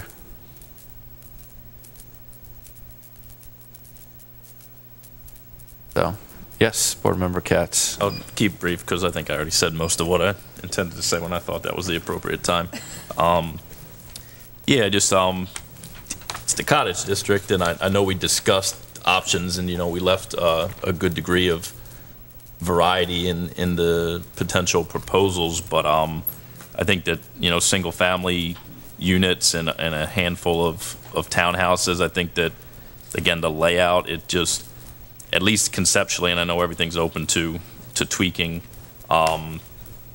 it just seems to me, at least whatever I had been envisioning for this project, this feels like the most neighborhood-like, the most cottage-like or single-family, unit-like to me. And again, a big sticking point for me is that there's financial certainty with regards to the neighborhood renaissance proposal. I think that it's necessary to negotiate and discuss the overall CRA investment and what we can and can't do. But it seems like not only the safest play, but to me the most pleasing as far as what's been presented to us. So I think we could tweak this, and it would be a lot of what we anticipated. I'm not so sure with the density, and the design of the neighborhood as presented by the other applicants. It just, to me, is a standout that could feel like a neighborhood, and that's what seems to be the desire in this particular area of town, is to create neighborhood feels, model block, things of that nature. So that's all. Now, my thing is that with the fee certainty, they asked for over almost $2.5 million from the CRA in the city, whereas the Sunrise City was going to try something new, so that it was a payment to the CRA. Their Section 8 home ownership, correct, we would be the first ones in Palm Beach County to have that, using the Palm Beach County's Housing Authority for that. And regarding the units that they produced, I thought the architecture was best. I didn't necessarily think that all the triplexes are needed to maximize the density there. I think that they may be able to cut some of the middles out and turn them into duplexes. And that's kind of where my thinking is that this is the start of the discussion, because we have a lot of things to talk about regarding this area. Board Member Casello. My first pick obviously was Neighborhood Renaissance, and sorry to the board for messing up the count. I thought I was doing it right. But and the reason for that is I think their financing and aesthetically fit for the neighborhood. Sunrise City, working with HUD, they don't even have a director. And we're going to be the first in Palm Beach County. Good luck with that. That's all, I don't see much success coming out of that. So that's a concern of mine with Sunrise. You tugged on our heartstrings. You had a nice letter from Mike Rumpf. Mike sends out a lot of letters, and I'm sure it was well deserved. So that's all I'm going to say. Board Member McCraig. Thank you, Chair. I'm going to ditto what you say. My take was on Sunrise, and I'm still going to be with Sunrise. Whatever you all can do to get whatever you need, work on it. I'm still banking. Vice Chair. Yeah. Again, I'll restate the obvious. I believe the intention of this was to come up with a choice in terms of who we feel will be the most amenable team to work with, and that will bring us to a and develop project that will benefit the neighborhood and the residents and the community as a whole. In my opinion, I felt that Sunrise had that objective clearly in mind. I do agree that the number of units potentially is a little overkill, so we can kind of come down from that and also work to make it a little bit more amenable and feasible in terms of how to actually kind of make it work and fit with the surrounding communities. That's the whole point of this process. This is not set in stone. This proposal is not exactly what will move forward. It will be a combination of what we as a board decide and what Sunrise, as they've explicitly stated, are amenable to working with us to make. In addition to that, what I really want to take some time to focus on is just the fact that there's creativity in this proposal. I've never heard of this Section 8 homeownership project, or voucher project. It may necessarily not work here in Palm Beach County, but I also believe that it's something that was worth a try. I think that's what we lack sometimes in terms of vision here, and the fact that if we're trying to create affordable homes and affordable housing, we can't start at a target sale price of $260,000 and think that that's okay. Some people, that's still way too expensive for them. Some people, $250,000 is still above their pay grade. So that's why I feel that Sunrise really gave the best options here, where anybody from anywhere from 140 up to 200 plus $1,000 can be able to look at homeownership here in our area, our Boynton Beach area. So those are the things that really struck a chord for me about the proposal for Sunrise, and again, their ability and their willingness to think outside the box and to seek really to answer the questions that the RFP stated, which was to how do we create affordable housing for our residents here in Boynton Beach? How do we make sure that people who come here and work here can also live here? And I believe they have that mission at the core of who they are as an organization. So that's why I'm a firm believer in what they'll be able to do for us here in Boynton Beach. Thank you. I'll need a motion. So moved. Second. All right, any final discussion? Yes. Just a question to the executive director with regards to the CRA staff's opinion about what's the route that we go with regards to this Section 8 proposal that's never been done in Palm Beach County. Like, could you explain what do we or the applicant have to do to find out, propose, I guess, to the housing? Like, how does all this unfold if it's not possible? If the board selected Sunrise to begin the negotiation or vetting of the proposal to bring back to you for more specifics and more conversation, I would take that time with them to pursue what it is that they're proposing.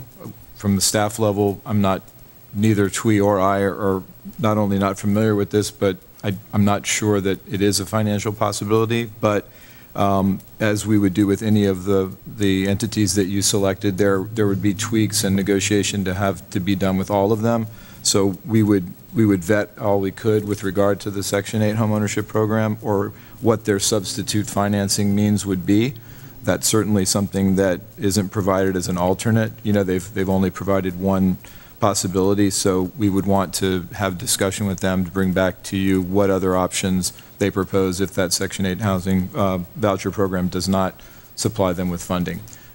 That's part of the due diligence or the negotiation process that staff will do for you, and we certainly have enough information from your discussion tonight to know what to target in on with regard to densities, layout, finances, and if those things can meet the approval of the board as a whole, then I would see success. If they can't, then that's for the board to determine, when we bring back that information. I hope that answers your question. I might have missed my opportunity to question the applicant, but if you don't receive this type of financing, can those price points be maintained? Like, can you guarantee that if not for the Section 8 proposal, Board Member Katz, I know, it's but now's not it's a the big time. question. We don't It have is a any good funding. question, and they will definitely answer it later Even on. Before you get to the floor to you, Vice Chair, the due diligence period based upon our RFP, if I'm not mistaken, you said it was 90 days? There's a 90-day max and a 30-day minimum. And so if that does not work out, we are still able to ask for Neighborhood Renaissance to see if they're willing to continue their proposal and negotiate with us. Correct. That's the advantage of the official ranking acceptance, is that it establishes an order and not just a kind of a selection with other two not knowing where they fall. So that is exactly correct. Okay. Yes, Vice Chair. I do understand Commissioner Katz's concern, and I also understand that with anything that's new or foreign or unfamiliar, there's always questions and concerns. But I also believe that without trying anything new, we never get anywhere. So I believe that it's definitely time to start to try something new, and that, again, could be the thing that helps us really be on the cutting edge of creating more affordable homes for our residents here in Boynton Beach. In addition, I do remember asking for the record, and it was stated by the applicant on the record, that the target sale price and the project costs would not change regardless of whether these Section 8 homeownership vouchers were approved or not approved, correct? So I already asked the question that Commissioner Katz just asked, and you already answered it in the affirmative, correct? Thank you. I look forward to this project proceeding at those price points regardless of the Section 8 housing. Thank you, Commissioner Katz. All right. I'm going to say that was the last discussion. All those in favor state so by saying aye. Aye. All those opposed? No. Motion passes 4-1. Congratulations. Next item. Where's my agenda? We have is consideration of disposal of Thomas property to the city for Sarah Sims Park. Yes, Board Chair and Board members, this is a piece of property that was purchased with the intention of contributing and transferring ownership to the city to enhance the size and redesign of Sarah Sims Park. May I have a motion to approve? So move. Do I have a second? Thank you. Any further discussion? Seeing none, all those in favor state so by saying aye. Aye. All those opposed? Motion passes unanimously. Item D, consideration of registration and travel expenses to attend the Florida Redevelopment Association 2018 Annual Conference on October 24th to the 26th, 2018 in Fort Myers, Florida. I believe I spoke with the organizers, and they put me on as a panel, so I'd like to be able to attend that. Get you married now while you're running all over town. Yeah. Stop it. He's just... You could go. Would anyone else from the board like to go? Has anyone else from the board gone? This is the same. I've This gone. is the same I wanna FRA go. conference as. You went to two, I think, year before last. Yes, ma'am. Okay. So I'll be So right. let's figure that, but it'd be open if anybody else want to go. We can just say, well, I think I want to go. Yeah. Okay. We're good. Right, the deadline sure for what my teaching registration is schedule is yet. October 8th, I think, so we still have time if at the Yeah. next meeting. And there is funding that you approved for all of you to attend if you all chose to. So right now, we just have the chair. All right. So do we need a motion for that? No? All right, appreciate it.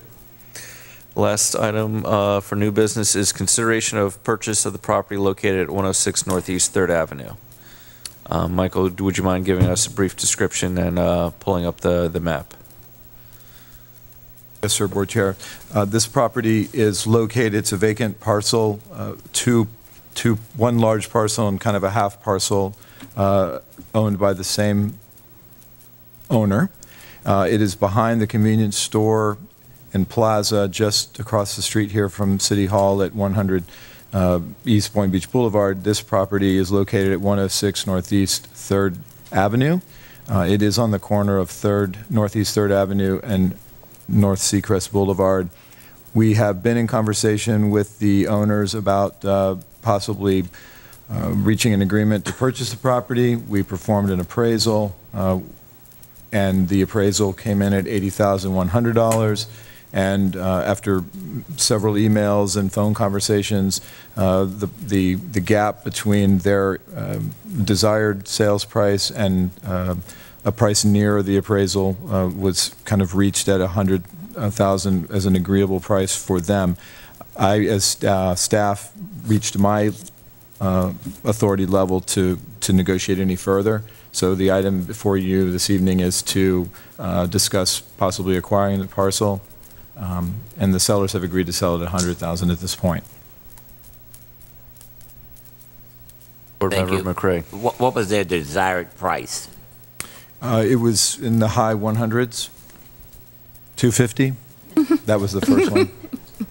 Wait a We did a minute. really good job negotiating, I 250. think. Wait a minute. Stop. 250,000. It is where they started, but you can thank your Now they staff down all the for way down working to them down. 100,000. Okay. Thanks, staff. Board Member Casello. Michael, this is not a buildable lot as it sits right now, correct? It cannot accommodate the number of units that the owner feels is it's not a very buildable lot. It can be built, but it's not alone a very viable construction lot. All right. So what would be our purpose? We don't have any other lands that we've acquired abutting this property. We're not like, I understand bundling properties, I understand that concept and all. Why would we purchase for $100,000 a parcel of land that's not buildable? Well, and I got appraised at $80,000. I shouldn't. Well, I would suggest that if the board is comfortable, you certainly could counter offer the $100,000 at some other price. The property can accommodate some residential, but not residential that an investor builder would want. They're not going to reach the density that they would want to invest in redevelopment. I would say, Board Member Casello, that considering the location and the proximity to Town Square, the current condition of the property now, if the CRA can convert it into even a mini Heritage Park type look where when you're sitting at the light looking east on Boynton Beach Boulevard and you look north, you don't see vagrancy and parked cars and other types of things. I would definitely want to create some type of a noticeable green space there in hopes that we could work our way through development of that block or assist with another developer who might be able to do that. It's very commendable, and I'm all for open space and green space, but let it be known, we can't take care of the green space and open spaces we have now. We can't even take care of the mediums we have now going down Seacrest. Your suggestion we purchase another piece of property and maintain it, I don't see that being... Well, the fun thing is there's really no grass there.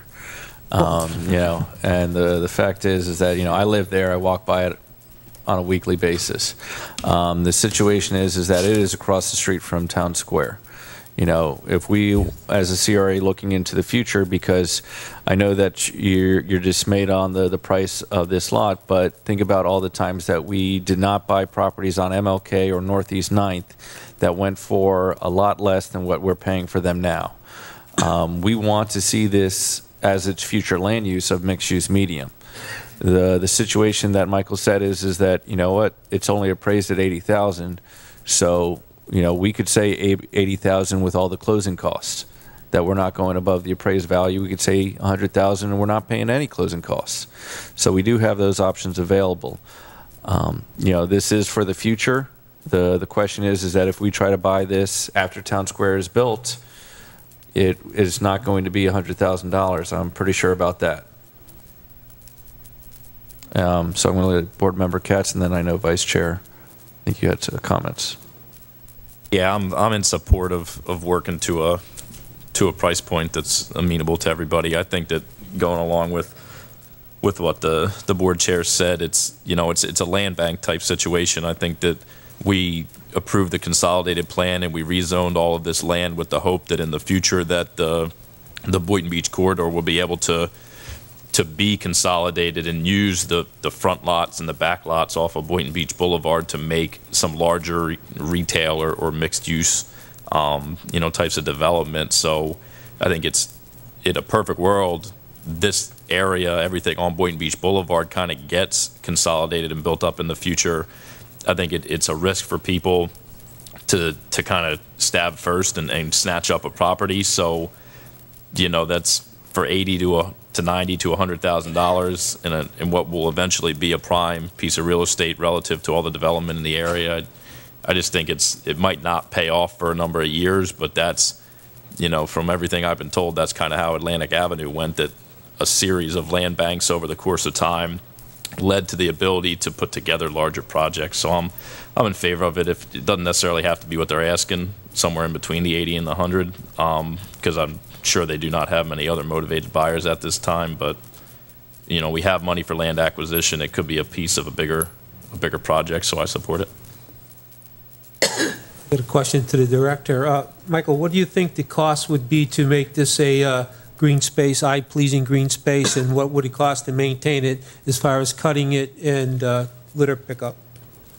Well, Board Member Casella, I think if the Harbor Master Building and the parking lot across the street and some other properties, I want to assure you that anything that the CRA owns would be maintained to the utmost that it can be. When we make the improvement, we don't want to lose that investment. There is reclaimed water that is along Seacrest from the Seacrest Boulevard Improvement Project we'd like to utilize and work with the city on. I'd like to try to take advantage of some of the plant material that is part of Town Square and most likely would be destroyed or otherwise discarded, to try to relocate some of that as a border material. So I would like to think between Bahia grass and some irrigation that certainly somewhere, I know it's still going to sound a lot to you perhaps, but probably under 15,000. Board Member McCray. Thank you. I think we ought to just buy the property at this point and just hold it, because right now, underneath the tree, they had started sitting under there, gentlemen, and drinking liquor and beer, and I'm just saying, you're going to make this a green space, we're going to have more problems. I'm just saying, let's just hold the land and see what comes along. Yeah, I'm amenable to that. I know that is a prime location where things don't necessarily go where they're supposed to. And so with that, it's something that we're able to control, that I think where the CRA can put a camera there to help control any sort of illegal activities or help with the police. So I'm going to entertain a motion. Can I just... I know. I was going to try to finish what I was going to say. So thank you for the both of you. I'll entertain a motion for an amount that the board may be agreeable to put on, whether it includes closing costs or not. Tara? And I believe the executive director would like the authorization to enter into the contract within the terms that you approved tonight. Okay, thank you. That is also included.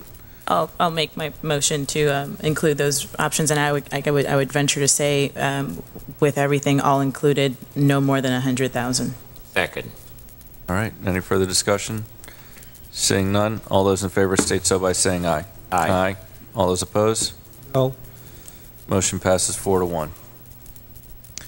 Okay, moving on to the CRA's pending assignments. I'd like to see about them making a recommendation with the Community Caring Center's letter regarding what we have in next year's budget regarding the encumbered and unencumbered money for the MLK corridor, future project developments, and that's it. All right, may I have a motion to adjourn? Second. Y'all don't want to go home? Nobody wants to leave. Feel like you're adjourned. I'll second. Just say it.